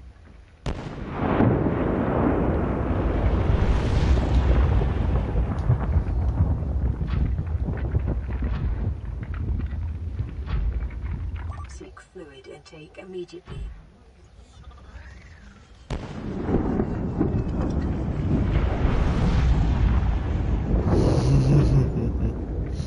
He noted that the Ace family had installed numerous cameras around the house. We do have cameras. Yes, and they're everywhere. Yes, people, don't try to do which were apparently completely useless as the robbers only had small flashlights. We obviously have cameras in the house, but like I said, the house was completely dark and they had some little ass flashlights. Suspicions were further raised when Austin would go to the effort of pointing out a random pair of footprints found in the front garden. Oh, hold up. That's a big foot right there. Those are big feet. As if the whole thing had been set up and he was trying to solve his own crime. With suspicions raised, viewers would look into the possibility that it had been faked, and would discover that one of the police officers in the video looked very similar to a fake hireable police officer from a company called Top Cop Shop LA. Someone would then pose as a financial advisor for Austin McBroom, emailing Top Cop Shop LA, requesting that they provide an invoice for the hire of fake police, at which point they would receive a receipt made out to Austin McBroom for the hire of 5 police cars and 6 fake police officers. Catherine then responded to the criticism by doing what all moronic influencers do when they're under fire, virtue signal by talking about the police to attack those who risk their lives on a daily basis Oh, to protect no. our communities and our families. By suggesting that they would participate in a staged robbery amounts to slander. To suppose that the police officers that responded to our robbery call were paid to act in a vlog or a staged robbery is ridiculous. It doesn't only attack the integrity of our family, not that they had any integrity to begin with. It takes away from a relevant issue, which is the safety of our family and our home, as well as the integrity of our police department. Austin would respond by stating that the top cop shop receipt had been faked. People made up a receipt that we paid actor cops. They typed it out, made it up, and the fact that it was just typed up very professional, they thought it was real. And then they took one of the cops that looked like he was from a movie and put the two pictures together and said it's the same cop, and it was completely different. 4 days later, the Ace family would move to a new property and things seemed to go back to normal. However, the Ace family's housing problems were far from over. Only a few short months later, Austin explained that while filming a video with Faye's rug, he would notice two almost finished side-by-side houses close to where they lived, and for content they would go and film some videos inside them after getting permission from the builder. Alright guys, so these are the two houses that are almost done being filmed. I think they're going to be done in like 3 months, and they're going to be up for sale. After going back to look at the property once again at a later date, Austin came up with a crazy idea. And I was like, let me go and ask him just to see what he would say if I decided to. Okay, here's the thing. I'm gonna have a house that's probably no bigger than the one I live in currently. My plan is to spend no more. My house is budgeted like they spent 250 on it, I think, 250 grand, which is a lot, but not as much as these guys. Holy shit! My budget is no more than 500. And I believe if I am a coder, I can make that money somewhat with relative ease. They plan on purchasing both houses and combining them together to create one mega mansion, which they knew would fit perfectly with the Ace family. That house is too big. The problem was that both homes had already been completed internally, meaning they'd have to gut the inside of the houses, knock out walls, connect the whole thing up, add a new driveway, etc., etc. So the project was going to cost substantially more than if they were to buy each house separately, like way more. When looking at a basic real estate map for sold properties surrounding the two houses they wanted to combine together, pretty much every single sale price is under 1.5 million. Let's give them the benefit of the doubt and say that each property was worth 3 million on their own, considering each house was brand new and on top of a hill with a view, which would total $6 million for the two houses. Well, after all was said and done, the Ace family paid $10,064,230 for the two houses. Why is that 230 there? We are here at the McBroom residence, about to sign our lives away. Our lives? Not only had they paid a premium of approximately $4 million to have the houses combined, but they also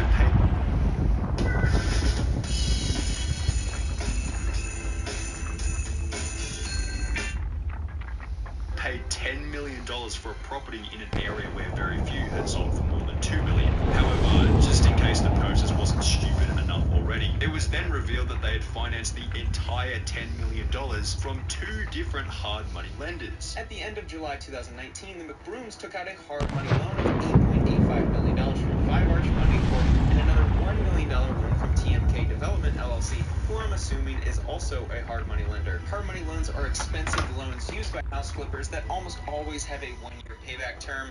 They're considered expensive because the borrower typically it's a closing and an interest rate of 10 to 12% on an interest-only loan. The amount owed is about $9.5 million. At 12% interest, the loan is $95,000 per month interest only. Add on property taxes, which for that property are exactly $10,000 a month. Insurance and maintenance gives you a total monthly cost of well over $110,000 every single month. Now, while $110,000 per month is pretty damn expensive, we assume that the McBrooms were making well over $1 million per month at this point, so to them, $110K per month with their income at the time seems somewhat reasonable. The key word, however, is at the time. Social media stars, the Ace family had announced that their house was finally finished. Everything started to go downhill. After moving into their new $10 million mansion, it seemed as though they stopped paying for an unfinished $7,000 a month lease at their previous rental property, and as a result, they would be sued by their landlord for $65,000. This would accompany what would be a total of 12 different lawsuits shortly after moving into their extravagant house, each of which totaling various different amounts, some being as much as $100 million. This $100 million lawsuit came about after Austin hosted a boxing event by the name of Social Gloves. The concept was pretty simple. A bunch of different YouTubers would fight a bunch of different TikTokers, and they'd market it as YouTube vs TikTok boxing. I will be fighting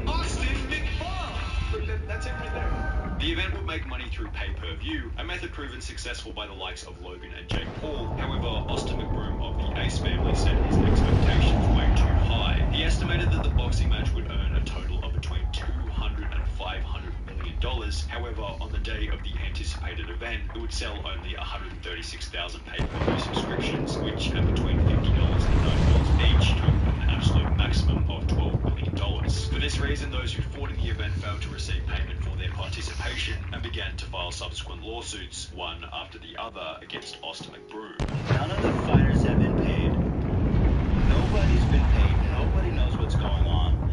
Apparently they were planning on selling 500,000 subscriptions. They only sold 100,000. They've made nowhere near enough money. A company by the name of LiveX Live, hired by McBroom to help promote of the event, would state that the McBrooms and their entire approach to this event was built upon a stack of lies. Almost done charging. Of the previously mentioned $100 million lawsuit for damaging their company's reputation with such a bad event. Austin McBroom's lawyers would state, in light of the apparent underperformance of the event, our firm has been retained to represent McBroom in connection with either a workout of the claims of all its creditors, or if a workout is not feasible, a likely bankruptcy filing. To add another two cherries on top of the cake, Catherine was then sued for $30 million for dodgy business practices relating to her makeup line, all while the Ace family's YouTube channel has been declining in viewership extremely rapidly. In the 3 months between June 2020 and September 2020, they went from an average of 105 million views per month to an average of 35 million views per month, which has since dropped even further, with the Ace family being unable to crack even the 10 million view mark over the last 30 days. With all this in mind, it was barely a surprise to discover that their $10 million home was going into foreclosure for failure to pay the mortgage. When asked about the foreclosure, Catherine would state that it wasn't true. Okay, Catherine, there's a lot of reports that your house is getting foreclosed. What do you have to say about that? It's not true. It's not true? Thank you. Okay, you're welcome. While Austin would make a post on Instagram stating, "Stop capping on me and my family's name. Ain't nobody getting evicted, ain't nobody moving. Stop believing everything you see the haters say on the internet. If we were moving, we definitely would have informed the world and a whole YouTube video about it. Have a good rest of your day." However, as stated by YouTuber Sloan, the Ace family could say whatever they wanted. Court documents confirmed that the property was moved into foreclosure. So when Catherine is out and about saying that her home isn't foreclosed, when asked, this document is proof that yes, the home is foreclosed. It's now owned by the can lie all she wants, but the records don't lie. A YouTuber by the name of Static John would even attend a foreclosure auction. However, the property failed to sell for the $9 million price tag and has since been purchased by another party for substantially less than the original asking price, according to Cody Ko. I know the guy who bought it. Yeah, it was just weird coincidence. I was with him last night. He was like, he bought a problematic house. And I was like, what house? He's like, I don't know, some YouTube or some boxing thing. And I was like, Austin McBroom. And he's like, yeah, crazy. They got taken for a ride when they built it. Spent way too much money on it. And now it's in this area that the next most expensive house is $2.5 million. So no one wants to buy this $10 million house. Right. So it's not worth anything close to that. So they picked it up like for cheap from the loan company, and I guess they're gonna try it. There's something that's just universally satisfying about seeing the Ace family's empire crumble. Maybe it was because we could sense that it was to some extent built on lies, and therefore it feels as though we've witnessed an example of karma to see it all come to a messy end. Austin and Catherine McBroom built their empire on sand, with debt, with lies, and with most important of all, ego. The Ace family's need to maintain a public image as a happy, problem-free family was the basis for all their success, but was simultaneously the reason for their catastrophic fall. Fakest millionaire on TikTok? Let's go.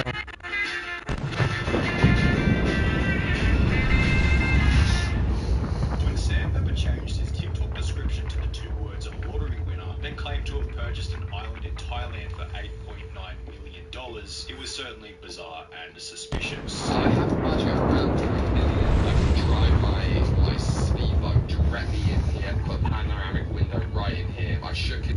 8.9 million, great deal. What was even stranger was that Sam hadn't provided any evidence for this unexpected lucky win. No receipts, no specification as to how much it worked, no news articles about a TikTok winning the lottery. Fishy. Oh, that's actually fish.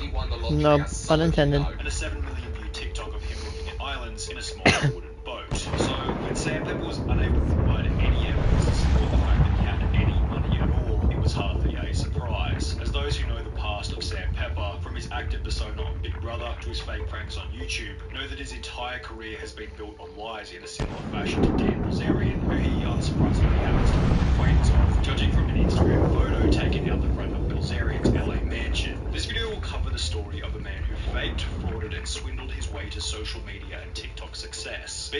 exposed at every single point in his journey, yet still managing to maintain his relevancy over a 10-year period, albeit with one of the worst reputations in internet history. All this stuff is fake. Like, we believe it all, but it's really fake. Before he would fake his way to success on TikTok with videos like this one, in which he got someone to dress up as Justin Bieber. Is that Justin Bieber? Yeah. Oh my god. What do you call a gal from Canada that can't sing? Justin Bieber.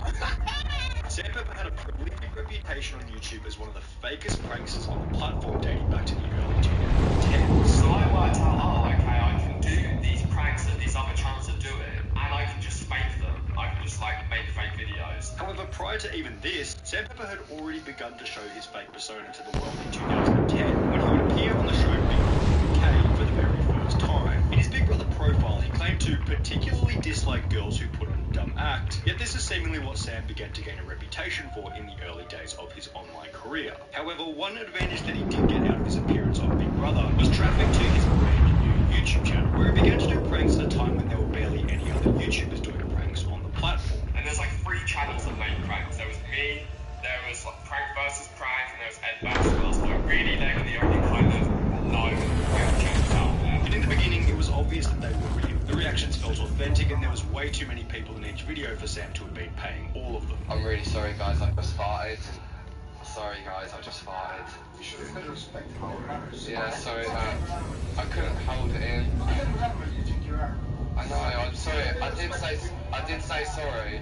Sorry. However, in 2014 and 2015, Sam ran into a problem. He began to experience massive levels of competition from other YouTube pranksters who were faking their videos. And these other prank channels, they started coming out and they'd be doing more and more and more crazy stuff. Because I come from doing pranks, I'd be like, there's no way they can be doing that. And that's when I worked out all this stuff is fake. This was clearly a defining point for Sam Pepper and his social media career. At some point in their journey, each of these fake pranksters have this similar awakening, where they realize they can get way more views if they simply fake whichever reaction they desire, and that there's no actual requirement or guideline saying that their pranks need to be real. Each justify their actions by saying that a bunch of things on TV are fake, or this is fake, or that is fake, and as a result there's no reason as to why their pranks can't be fake either. Now, faking stuff for social media is a high-risk, high-reward strategy. Sure, it increases the quality of the videos massively, as you're going to get that exact reaction which will make the video perfect. However, this only lasts until the audience inevitably discovers that the videos are fake, making it optimal only in the short term. We discussed this in the video talking about how Vitaly destroyed his reputation. As soon as the audience discovers that you faked even one video, they assume that every single video you've ever made is fake, completely removing all of your credibility in the space of about a month. The point at which Sam Pepper's audience discovered that his prank was fake is pretty damn obvious. On his social blade, he went from gaining 100,000 subscribers every single month consistently between January 2013 and September 2014. However,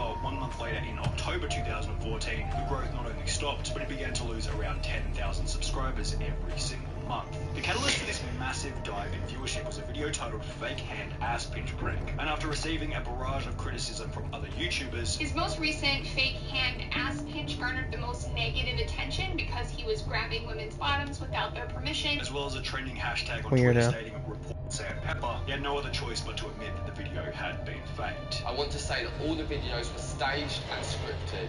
It goes without saying you can't go around touching people's bums without asking. It was a double whammy, or 2 for the price of 1. Not only had he been exposed for faking pranks, but he also had his name dragged through the mud as a result of the backlash from the video. Sam began posting real pranks again following the expose in the hope that it would fix his reputation. However, as mentioned previously, once your audience knows you faked even one video, they assume they're all fake. Switching back to real pranks failed to stop his declining subscriber count, so Sam made a decision. It was time to go back to faking his videos. I'm still making fake videos, and then it gets to a point where I'm like, okay, well, I've made fake videos before and they've done well and they've got like decent views. Why don't I make, another video? And that brings me on to making the best friend killing prank. The best friend killing prank. Arguably one of, if not the most over-the-top insane YouTube pranks of all time. Certainly crazy enough to put Sam Pepper's name back on the map. Involved in the video was the fake kidnapping of 2 friends, after which one of the friends is apparently killed right in front of the other, with the premise of the video being how will someone react if they watch their friend get killed. Let's see how he reacts to his best friend of 5 years being I think he's going to be react. The whole thing was fake. All 3 people were in on it, even coming up with the idea together. Sam's channel, he just came to us and wanted to get a viral stunt. Okay, cool. We'll help you out with this viral stunt. So we actually all three came up with the idea together before we even filmed it. However, while everyone knew that the prank had been faked, it had a similar effect to the previous scandal. Did you know making this type of prank would be so controversial?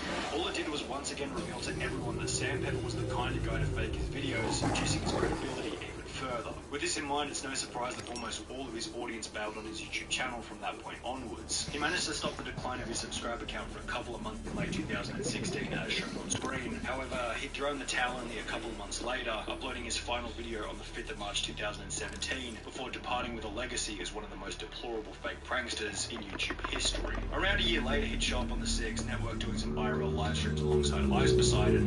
Literally just showing Sam the ropes of IRL streaming and just, you know, we're going to just throw him in the deep end here and just see how he does. With the reputation of Sam Pepper being so downtrodden that the top comment on the video praised Ice Poseidon by stating, "Love how you don't judge people or care about reputations." Sam had some success as an IRL streamer in the CX network, however he was ultimately dropped after an argument with Ice Poseidon, which had partially been fueled by Sam Pepper's lack of integrity. He's like, oh, it's okay to lie as long as it doesn't affect anything, and that's not okay. Like, why are you telling my girlfriend it's okay to lie to me as long as it doesn't affect anything? Like, dude, this is not your relationship. After this, Sam Pepper disappeared from the mainstream. His reputation was completely and utterly destroyed. He had nothing left to offer, and it seemed as though the Sam Pepper saga was finally dead and buried, alongside the many other failed YouTubers that had come along before him. However, it would be when Sam Pepper found a new audience on a new platform that his fraudulent antics would continue. Degenerates are so dumb. Make the shortest days the fullest. Get $1,000 purchase. Okay, Chris, I pulled out some of my savings, I've clipped it onto these balloons. This is a trust exercise. Turn around, I'm gonna go 3, 2, 1, go. You've got to turn around and quickly grab them. Don't let this go, this is my savings. 3, 2, 1. Chris! This video, which was clearly set up and probably used a stack of fake $100 bills, racked up over 28 million views. Now, the most interesting part about Sam Pepper's TikTok blow-up is that it follows the exact same trend as his YouTube journey. He blows up with a genuine, heartfelt video about saving some duck eggs from a restaurant, then progressively makes his content more and more staged, and by the end he's claiming that he's won the lottery with absolutely zero evidence. Now, to Sam Pepper's credit, as we mentioned previously, a lot of his TikToks were genuine, authentic, creative ideas, especially in the beginning. However, with videos such as this clearly fake one gaining over 18 million views. Get out of here. Open this. Hey, what'd you do that? It's really no surprise that he began to make his videos faker and faker. I know this is really crazy, but if I play you rock, paper, scissors and I win, can I, like, rip this down the street? Rock, paper, scissors, shoot. Let's go! You gotta get in the passenger, I'm scared. No, you're good, you can have it. Alright. People who think this is real. The countless fake viral videos receiving massive view counts and minimal backlash. Yeah, that makes sense, yes. Hold on. Makes sense, yeah. Oh no, you have beat me at rock, paper, scissors. I must give you my car. I must give you my probably over $250,000 car. Oh no, oh no. How unbelievable it happened to be, leading to his completely fictitious claim about winning the lottery. When you Google Sam Pepper wins lottery or Sam Pepper lottery, the only results that come up are his TikTok video, the same video posted to his Instagram, and an old forum post titled as follows: Scam Pepper living a life of luxury after scamming his followers for millions, then fleeing the US. He's claiming to have won the lottery while shopping for islands and a new fan base to scam.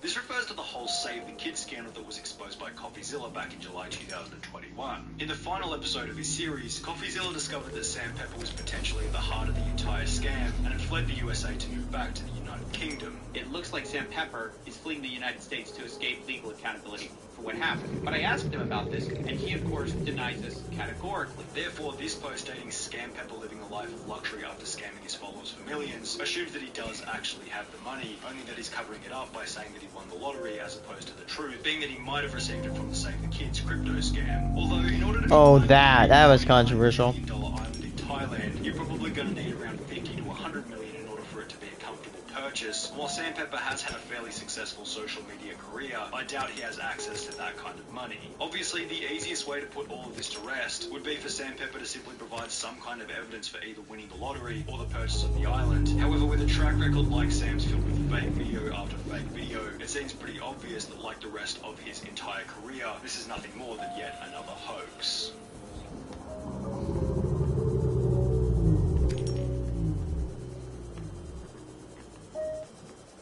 El nuevo Wendy's Peppermint Frosty le da un toque extra a estas fiestas. Hmm?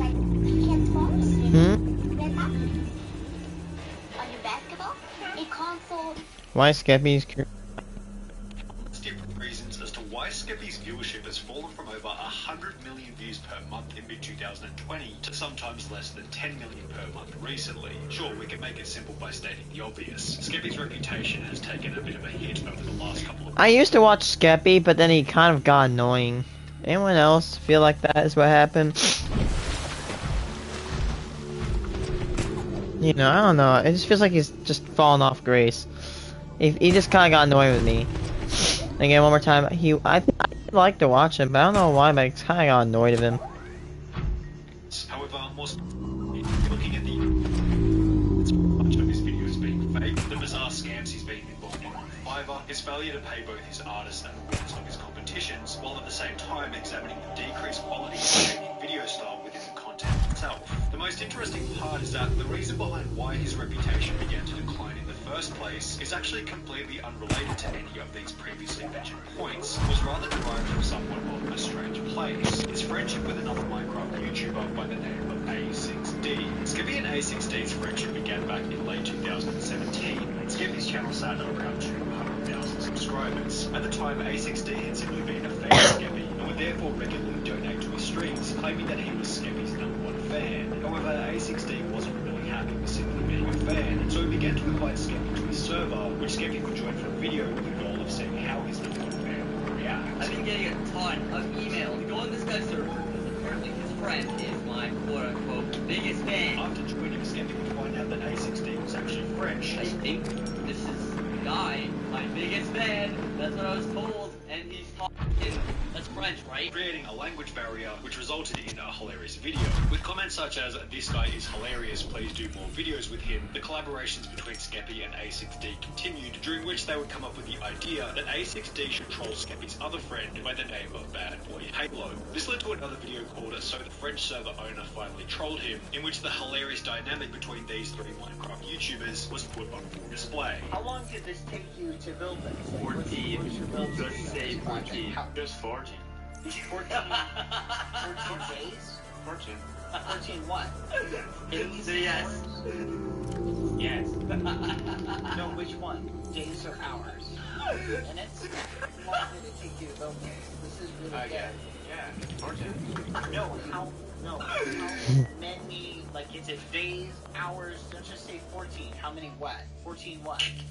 Maybe 15. With this video also going on to gain a view count in the millions, Skeppy, A6D, and Bad Boy Halo came up with a very intelligent idea. They wanted to turn their trio into an official Minecraft group. They launched initially as the Muffin Squad, however they'd later rebrand to the Trio, in which they could each leverage their own unique strengths. This is where Skeppy's, A6D's, and Bad Boy Halo's popularity began to explode alongside each other. There were podcasts, troll videos, challenges, they released Trio texture packs, received their silver play button, all while Skeppy's personal channel would rocket past 2 million subscribers. It seemed like nothing was going to bring the trio undone. However, as always seems to be the case with these Minecraft YouTubers, some form of allegations were just around the corner for one of these trio members. On the 20th of August 2020, an account by the name of Sky would make a post on Twitter reading, "Things A6D has done wrong," a thread, with a post referencing 4 main points, being ableism, transphobia, misogyny, and racism. Oh To boy. A6D, some of the points made in this thread are complete nonsense. For example, the post states that because A6D has simply defended cops in the past, he's a racist, and because he said women on Twitch show their tits on stream for views, he's also a misogynist. Now, whether or not this activity actually constituted racism or misogyny depends on your personal views and is therefore a pointless argument. However, it didn't seem to matter. Twitter began to eat the post up, jumping on the bandwagon that A6D was a horrible person. Feeling the pressure from the whole situation, A6D would defend himself in a Twitter And there's post. that spark the fire right there, in my opinion. Stand culture culture by stating, "When A6D started, my only wish was to have fun, to discover a new language, a new community. But then today I realized that all I want is to find that Minecraft video idea for a week, and to hope that people aren't going to start drama about me on Twitter over dumb stuff that I never said or was taken out of context." A6D would then go on to explain that he thought the R word wasn't that big of a deal, stating, "And before continuing, because I know people are going to compare it to the N word, the N word is not even remotely comparable to the R word, even just in terms of power. The N word has been used to dehumanize a whole category of people, while the R word was a medical term." However, A6D would dig himself into a grave with this statement, as he implied that the N word was something he couldn't say before he'd be exposed for saying it. Hey, another drama, yay. So on this new episode of Cancelled, there's me saying the N word, so what was it? Well, it's about context, but who cares of context anyway, right, Twitter? With an attached photo of, as mentioned, A6D saying the N word. It stated that he was saying it because he was testing a filter that he had set up, which would kick anyone who had said that specific word. However, he'd still receive a mostly negative response, with tweets such as, "There is no context needed if you shouldn't say the N word." Now you might be wondering, why are we even discussing Then why did he post it online? If you wanted to do such tests, you'd do it privately. discussion of why Skeppy's channel has been on the decline. If I wanted to test something of that, of mine, if it got kicked, if I would get kicked or that, if I said that, I'd do it privately. You know,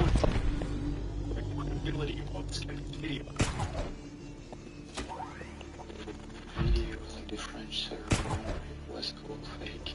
Skippy asked me if I could help him for the video, and then I said yes. I didn't know at that point, but basically it was just faking. I sent him an email and then doing things to with it, and he actually knew it was the whole time because he asked me to link the video at first and sent me a message like this. Remember their first video together, in which Skeppy was meeting his French #1 fan A6D for the very first time? Well, it turns out the whole video was fake. A6D and Skeppy had actually been friends prior to filming that video, with A6D explaining that he'd helped with Skeppy's thumbnails and editing in the past. That's also at this time that I met Skeppy. We started to become friends. I made a few video editings for him and thumbnails. Suddenly things started to make sense. For example, in the original French server video, A6D was supposed to be Skeppy's #1 fan, and had been the one to email him asking him to join, yet when Skeppy would join, he was completely oblivious to who Skeppy was. Additionally, in a past Q&A, A6D had been asked about why Skeppy had believed the troll, to which A6D had some response, because, well, as we know now, he was lying. Why did you troll Skeppy with the French thing, and how did you get Skeppy to believe it? I was bored and he was not. As a response to the expose, Skeppy would begin a live stream, understandably stating that he would not be friends with A6D. All I'm gonna say is that I can't be friends with A6D.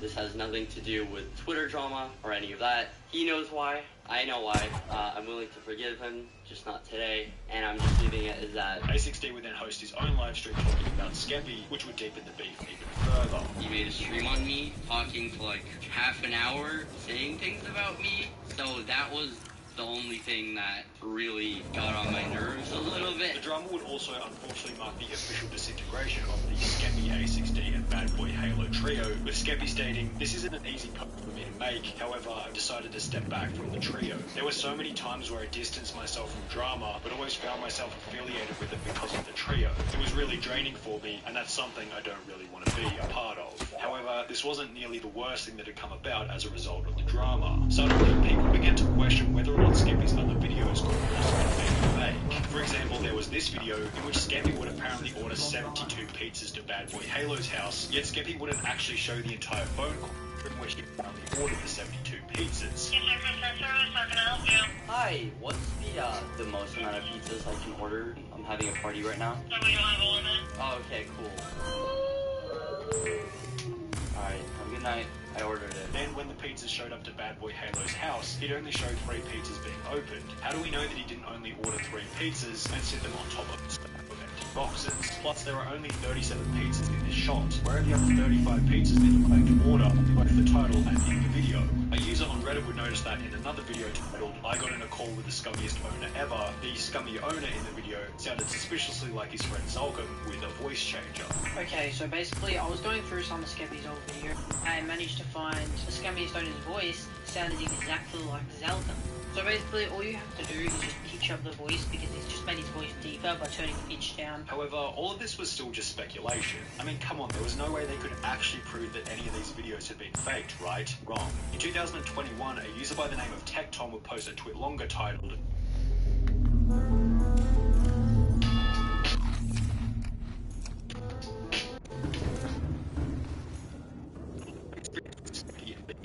which began by confidently stating that the following is my account of my interactions with popular Minecraft and how it led me to undeniable proof his content is staged. Skeppy faked his interaction on the newest Fiverr video. The video in question was this one here, called I joined an anti-Skeppy server, in which, as explained in the title, Skeppy finds a Fiverr ad for an anti-Skeppy hate server. I was just sent this anti-Minecraft server about this game, calling all Skeppy haters. Dude, are you serious? Why? Why are you calling all Skeppy haters? Skeppy then goes on to purchase access to the server for $5, also mentioning that he talked to the Fiverr seller prior to purchasing access. I have added the server IP after communicating with the Fiverr legend himself. I added it to my server list. Followed by Skeppy apparently meeting the owner of the anti-Skeppy hate server after loading in. Oh, what the heck? This guy's joined. This is awkward. My name is Skep. Why is your name Skep? Because I despise him so much. The only thing was that this person he met within the server wasn't really the person who made the Fiverr ad. In fact, the server he was in wasn't even the anti for the purpose of the video. How do we know? Well, the person we mentioned previously who had written a tweet longer titled My Experience with Skeppy and Being Scammed would take to TikTok in a video explaining that he was the one who created the Fiverr ad for the anti-Skeppy server, yet no one ever bought access to it. I've recently been scammed by a YouTuber with over 6 million subscribers. You guys have probably heard of Skeppy. He's pretty popular. All of his content is faked through an interaction I've had with him that led to a full sequence of events. I made this gig that you could buy an invite to an anti-Skeppy server, which I thought was kind of funny. I guess Skeppy thought it was pretty funny too, because he made a video on it, except he never actually went on the server. In Skeppy's video, he shows the packages, prices, and then says he contacted the seller and got on the server. He would have to pay to do that. Here is all the payments I've received on the account.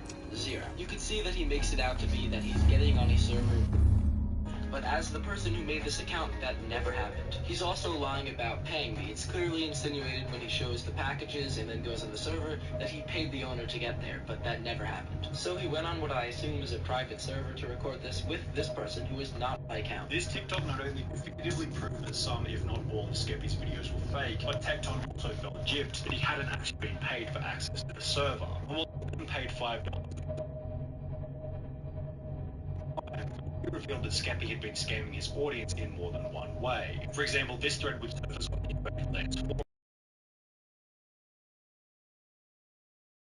a few weeks ago, yet didn't get my prize. Skeppy told me I would get it in about 48 hours, yet it's literally been weeks. I've been checking my PayPal daily, but I definitely haven't gotten anything. I'm really worried about this and desperately have been trying to get in contact, but have nothing. I have proof I won the event and gave the right information. Did I get scammed? Proof, literally just watch his building competition video. I went for the watermelon build. Another user by the name of Chubby Dog would then add to this by stating, I got scammed by Skeppy too. He was doing his first to find and kill him event on Invaded, and the winner got Overlord, and so he started and I found him and killed him, but he said I forgot to start recording, and so he didn't even give me it. Skeppy, big scammer. However, it wasn't only competition winners that hadn't been paid by Skeppy. Now, recently, Skeppy has been under fire for apparently not paying his artists. There were posts such as this one reading, a few people are DMing me asking about this, so I better just tweet about it. No, I was not paid for the happy hoodie. I was not asked if I wanted to get paid, nor asked permission for Paradigm to use it. However, Skeppy did have a pretty reasonable response to these accusations, stating that all artists had been paid the amounts that they requested, and anyone who hadn't been paid was because they hadn't asked for payment. I cannot read minds. I can't know what you want if you don't tell me. That's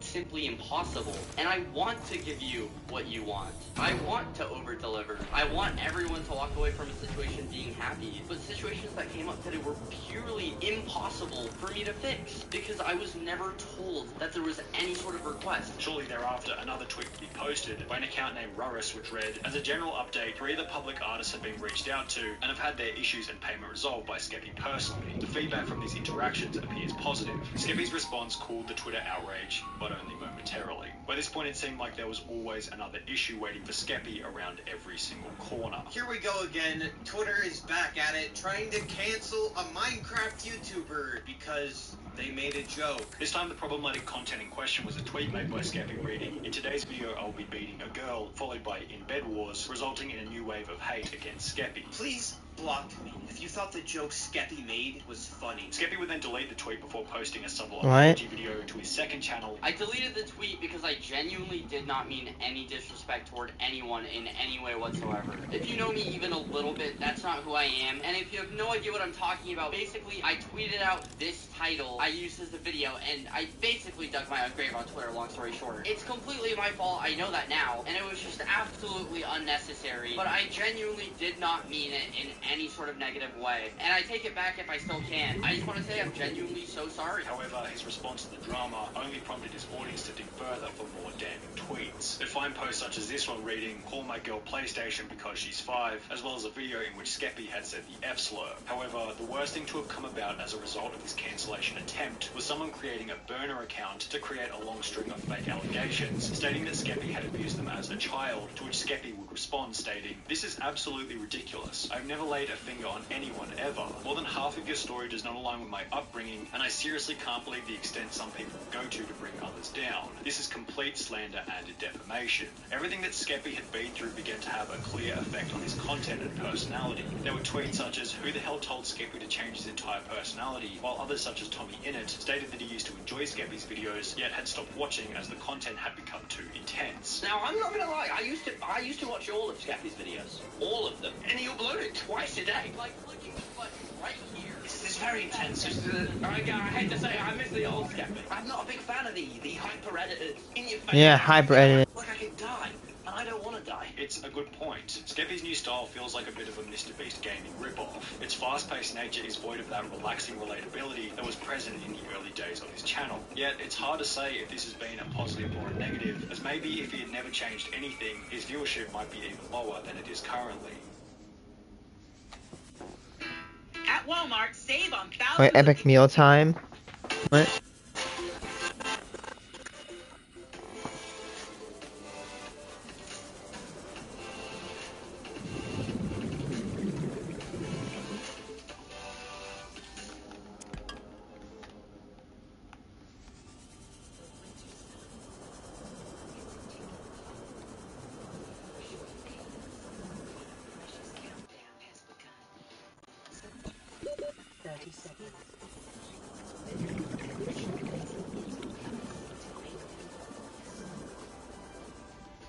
Get $1,000 purchase allowance on a 2020. The idea of giving the original unit of intelligence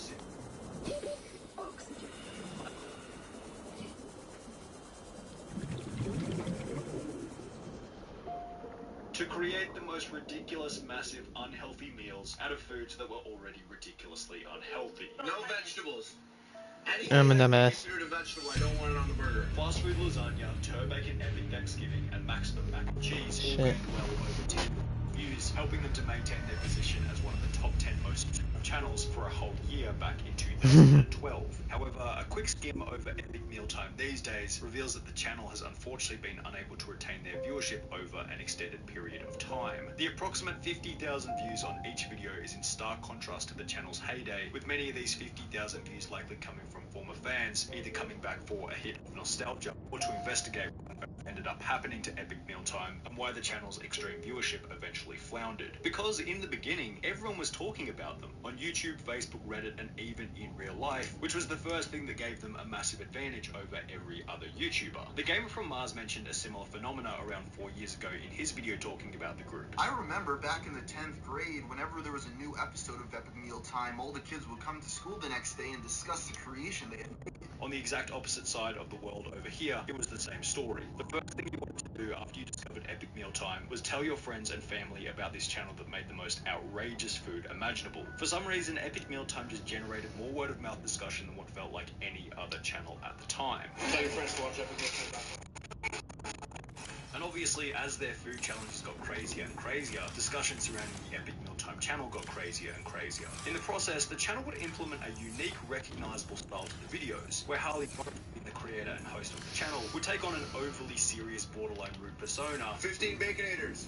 What? 15 Baconators. Alongside recurring characters such as Muscles Glasses, whose whole shtick was basically just to stand there looking tough. Additionally, to add extra fuel to the fire, each episode would feature a high quantity of Jack Daniels and bacon strips, which, similar to Russians as mentioned in the previous video, were just a weird, unrelated, random pop culture trend or meme back in 2011. Tyler, bacon. You love bacon. Why'd you love bacon? I don't know. Bacon is the greatest thing ever. The video format was also set up natural blend towards success, in that there was always some reason to watch each and every video until the very end. You wanted to see what the calorie counter would get up to at the end of the video. You wanted to see what the final food creation would look like at the end of the video, and you wanted to see the interesting ways in which they would eat food at the end. Then to the point that they're trying to deliberately get you to watch until the end of the video, as is common these days. So when the format naturally forced you to watch the whole thing, it was an unbelievable advantage. With way above average levels of word of mouth, unique recognizable branding done alongside an entertaining video style, all nestled within an emergency power each and every episode until completion, very few competitors stood a chance against Epic Meal Time. After only 9 months on YouTube, their channel achieved 1 million subscribers faster than any other YouTuber up until that point, and only a year after that, Epic Meal Time was up there with the other founding fathers of YouTube, such as FPS Russia and Shane Dawson, which then opened up the opportunity for an Epic Meal Time mobile game and a spin-off TV show called Epic Chef. With a presence held in every corner of popular culture, Epic Meal Time was on top of the world. However, with so much success gained in such a short period of time across a friendship group of up to 10 different people, disputes and arguments between the crew began to unravel the channel's unbelievable success.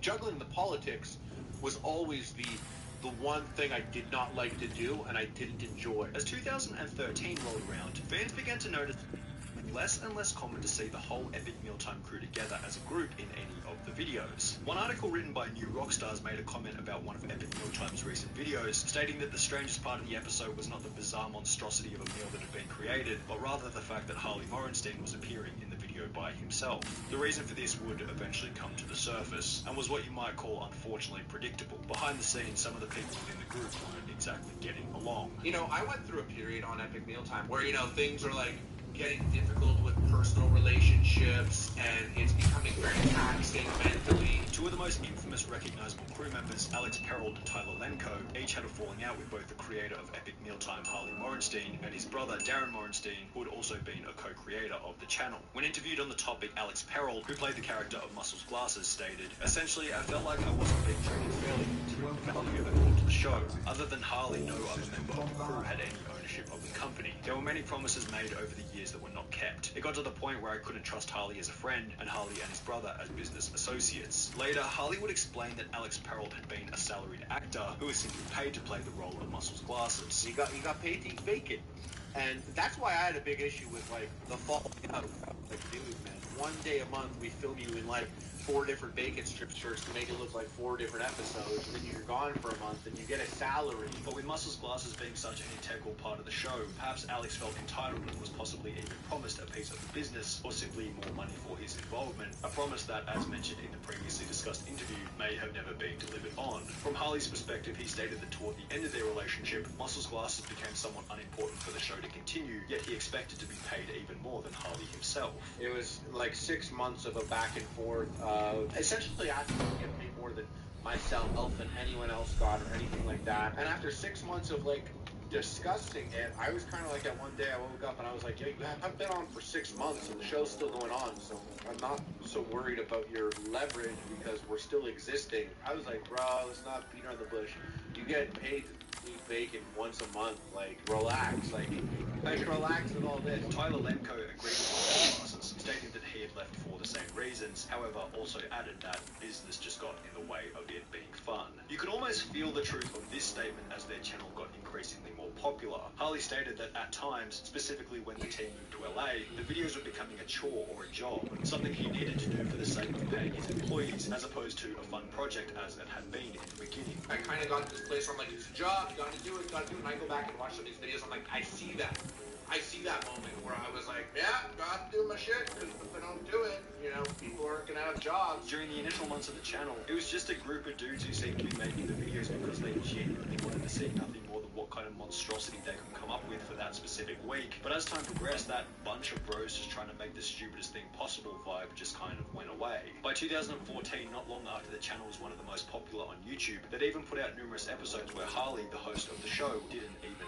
appear and was replaced by other members of the crew, like they were just making the food because they were paid to do so, while Harley was probably out handling other things related to the business side of the channel. There's like so much more going on, infrastructure happening beyond just me being like, oh, I'm in the kitchen with the camera, boy, get at me. Going too hard on the business side of things can really take a hit on the channel's level of fun and homely relatability, which may have happened in Epic Mealtime's case, judging from Tyler Lemko's comment of business just got in the way of it being fun. However, it's kind of hard to blame Harley and the Epic Mealtime channel for going more corporate and wanting to up the production value, because the production value might have been one of the only things they could change. The format was extremely limiting. We mentioned earlier that cooking a big meal to completion proved incredibly effective in getting the viewer to watch each and every video until the end, but for the very same reason, it was incredibly simple to replicate and there was barely anything they could do to make the format novel. The show's not like it's like a novelty anymore. There's many channels that do the exact same thing, essentially. They could use a new recipe to cook a new meal for every single video, but beyond that, the room for variation was limited, resulting in unavoidable repetitiveness, which then began to show in the video's average monthly viewership. By late...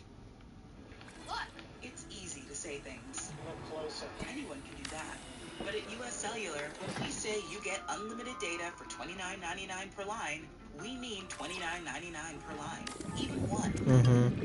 By 2013, long after the departure of Tyler Lemko, Muscles Glasses, and approximately 3 years after the channel posted their first video, the channel's monthly viewership declined to approximately 10 million per month, where it would stay for the following 3 years. Despite the drop, Harley hadn't lost any passion for the project. He'd upload a new Epic Mealtime every single Tuesday for 5 years straight. However, the drop in views did mean that making the videos financially feasible was becoming harder and harder. YouTube isn't in a place where spending $1,000 with, 5 employees making an epic meal makes any sense anymore, you know what I mean? With each video costing approximately $1,000 for supplies, and probably another $1,000 again, if not more, to pay for his 5 salary employees, getting the numbers to stack was increasingly difficult with a dwindling view count. If each video was costing them $2,000, and we use a standard ad rate of say $3 to $4 per 1,000 views, each video would have to be gaining more than 500,000 to 700,000 views just to break even, a number that the videos wouldn't always reach in 2015.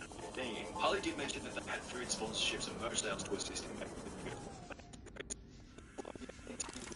It was unknown as to how long the videos would be feasible for. However, there were additional things that were also going negatively against Epic Mealtime. The insane word of mouth that they'd experienced in the beginning had dried up substantially, as everyone knew about the project. It wasn't cool to talk about it on the schoolyard anymore. The weird popular culture obsession with bacon had well and truly passed, yet was still a staple of their brand, which gave the channel almost like the videos were a tribute to what the show used to be, as opposed to a show striving for a fresh, better, updated production. Epic Mealtime also swapped out the intensity that had kept their content interesting in the beginning for blander, more relaxed, docile videos that felt like they had less energy invested into them.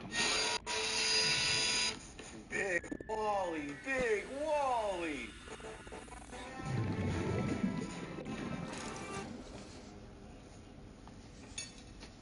Wow. That is so sweet. I'm eating the sesame seeds and they taste Dr. Peppery. Do I have sesame seeds in my beard? All of this in combination with the fact that it was really just the same video being made over and over again with different foods dropped the viewership to approximately 2 to 4 million views a month throughout 2017, and with a continually dropping view count and the channel approaching 10 years of age, Harley began to think about ending the show entirely. There is a rumor pretty confirmed that you're shutting down Epic Mealtime in October of 2019? Yeah. The main reason for this, as Harley explained, was due to the age of the show, also implying that the cooking had become monotonous. Now we're coming up to the 10th year, and I'm like, I don't even like cooking, bro. No, I'm kidding. When October 2019 rolled around, the date at which Epic Mealtime was to end, the channel's content changed slightly to eating the whole menu challenges, as well as the display of cheap or expensive food. However, it slowly changed back to cooking up massive meals similar to the early days of the show. Overall, the channel just feels a little bit outdated. The thumbnails feel a couple of years behind, and the video page looks a little inconsistent and constructed when compared to the early days of the channel. However, Harley seems like an incredibly driven, success-focused individual with a high degree of personal responsibility who simply found himself imprisoned within a video format that unavoidably became repetitive. He's taken the fall of his channel on the chin and is therefore simply grateful for the opportunity to have been a big name in the early days of YouTube, an attitude that we can all without a doubt appreciate as commendable. I never expected it to go so long. I never expected it to be such a thing. You know, there was definitely some trials and tribulations. There was definitely lots of things to celebrate. I think I'm a very fortunate person. I think I was very lucky.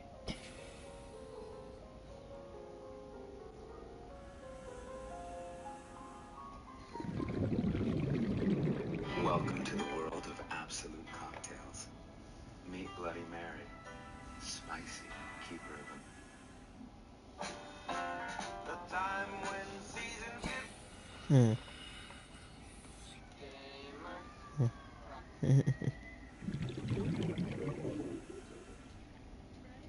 Right. 6. Most annoying person I've seen. Today we meet the final boss of Parking Lot Karens. She will break your windshield. Don't touch my car.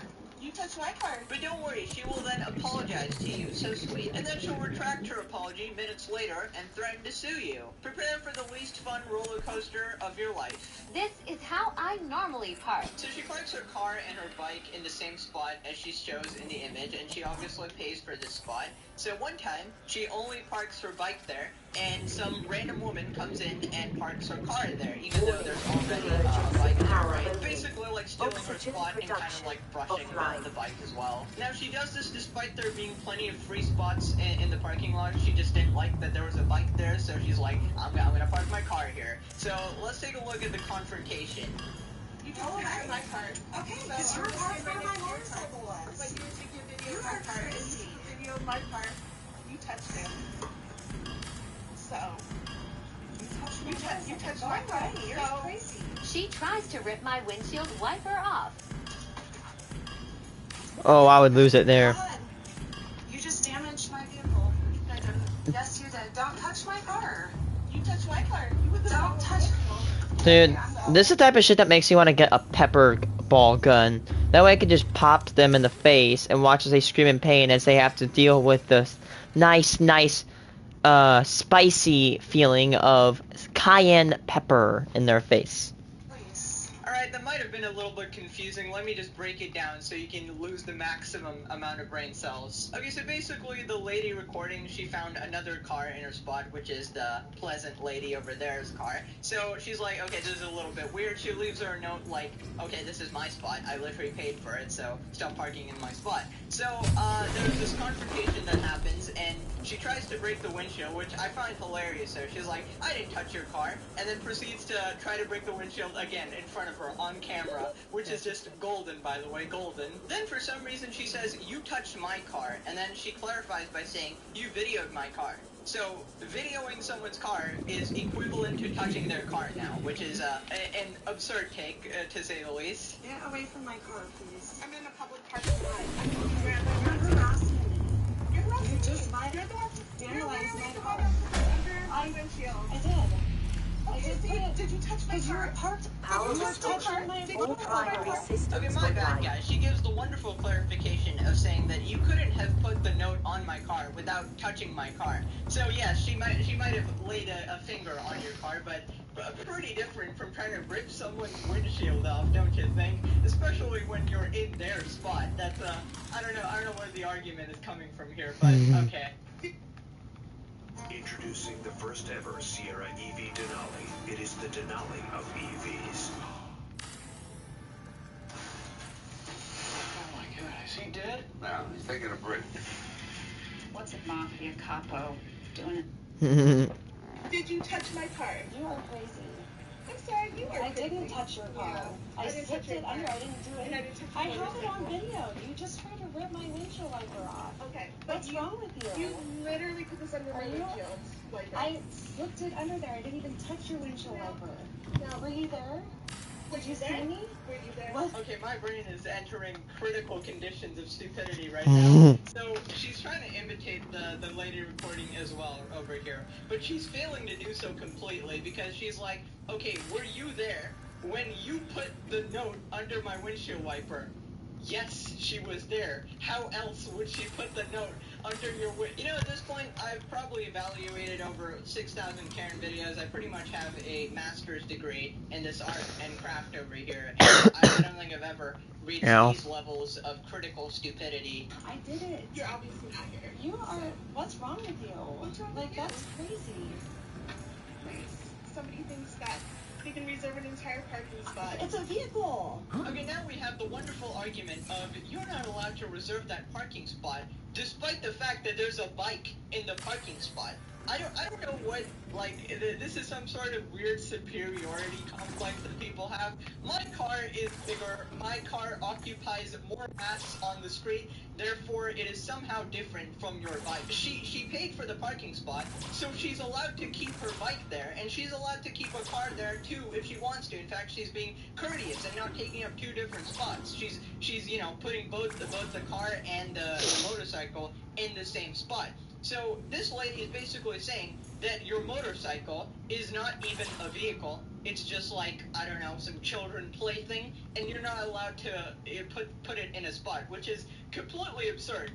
A motorcycle is no different from a car, other than, I don't know, in the amount of people it carries or whatever the structure, but I don't see how that's relevant at all here. Yes, it is. I'm not storing anything. I have a cover over it. I ride it every day. No, you don't ride your motorcycle every day. I actually, I hired a private investigator to stalk you. You don't ride your motorcycle every day. I ride your motorcycle every day. Dude, oh my god. It's impossible Cringe. to argue with this lady. I would give up if I was the chick recording. Yes, I do. I'll get on it right now. I literally have video of this motorcycle system online. So it's gonna be here for a long time, longer than that. Yeah. I can't wait for the officer to get here. Oh wow, yeah, the officer, your knight in shining armor, is gonna come. Windshield you tried to break? I can't either. I think you're my lady. It's a motorcycle. What?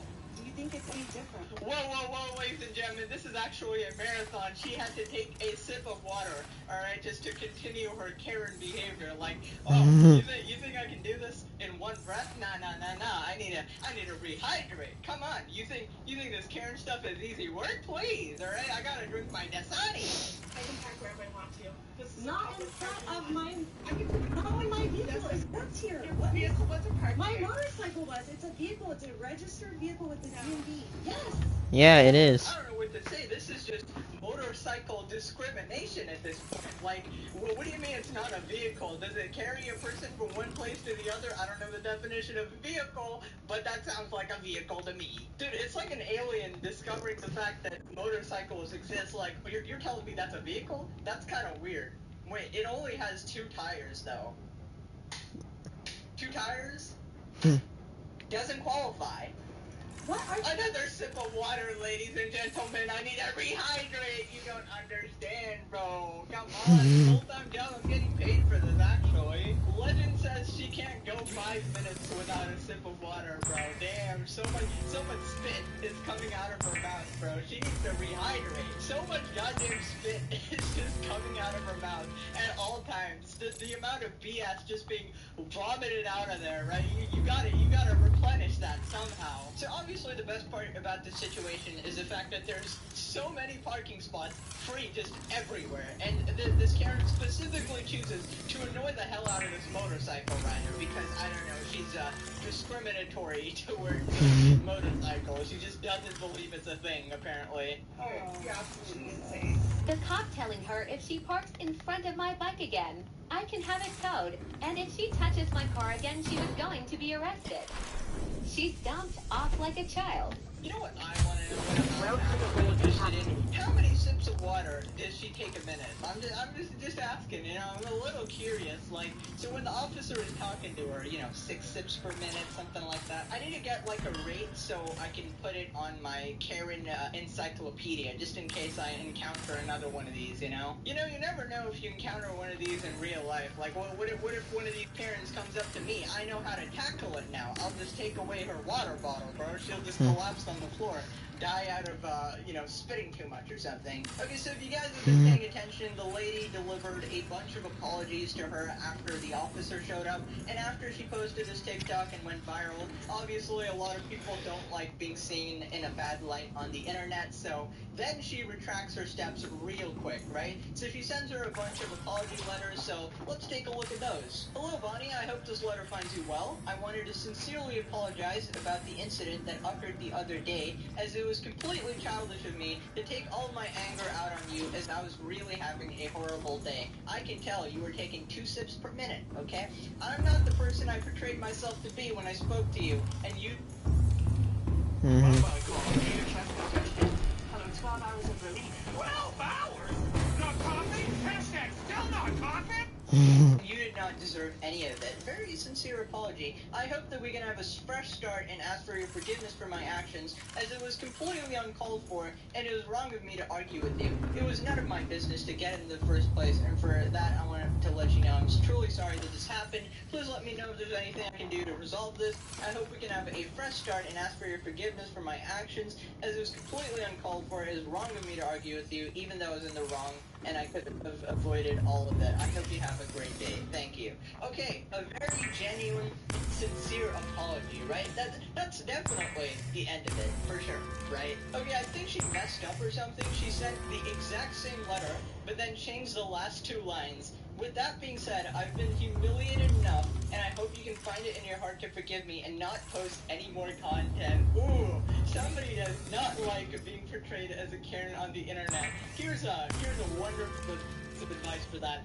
Don't act like a Karen in public, and you won't have to deal with these situations. I would like to have a real conversation with you to try to make this better. I take full responsibility for the immaturity I portrayed. I love how just the biggest words are coming out of her mouth in the statement, right? Just like, she recruited like 60 lawyers, you know, just write the best apology you can think of, just because she's like, alright, I'm not gonna get hired anywhere anymore. It's like, everybody knows my face, everybody doesn't like me, the TikTokers, the 13-year-olds are out here just making my life hell.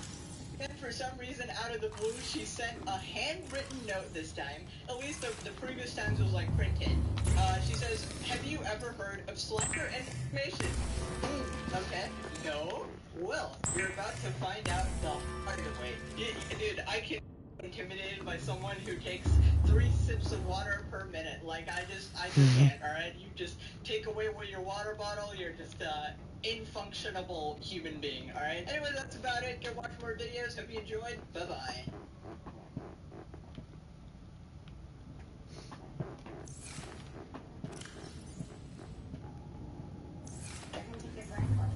Let's go, please! Don't press it! Oh my god! Oh my god!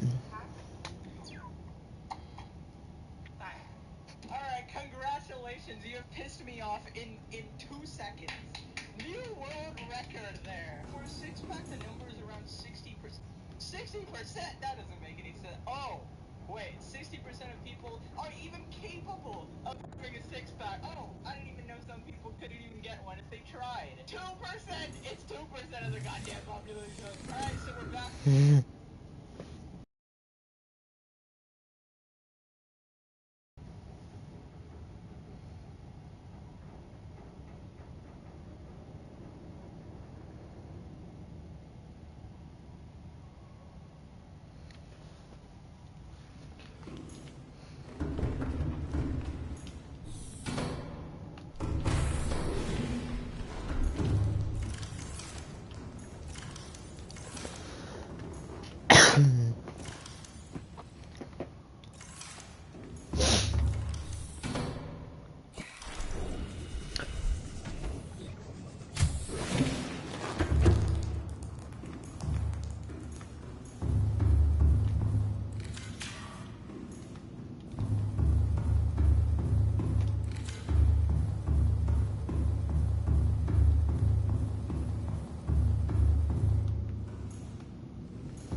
Seek fluid intake immediately.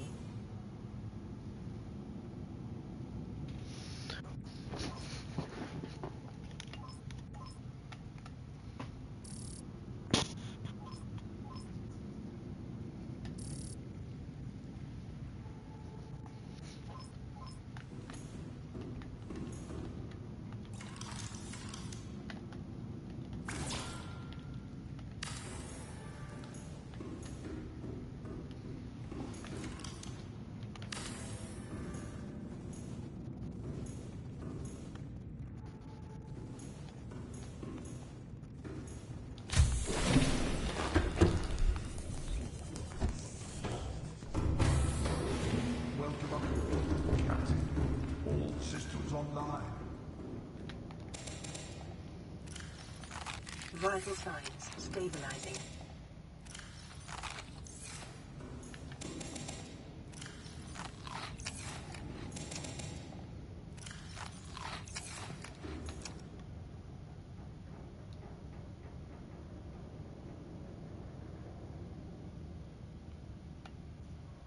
Uh-oh.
Welcome aboard, Captain.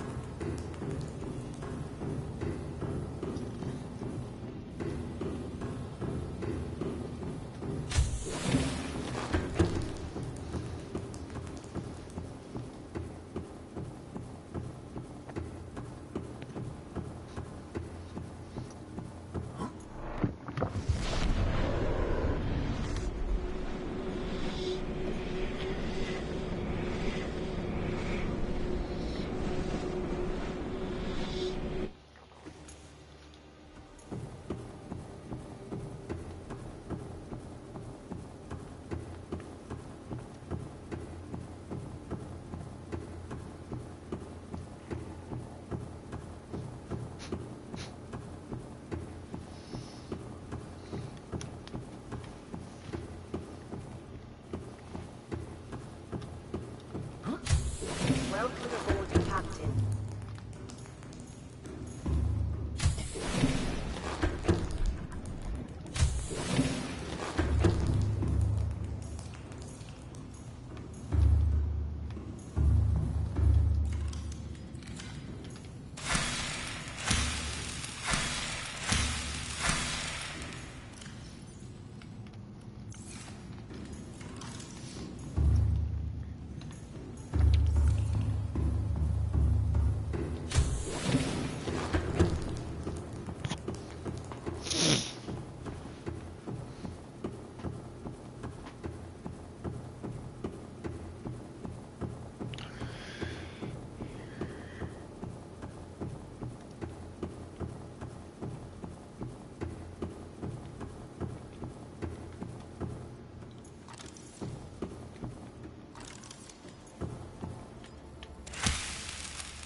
I'm out.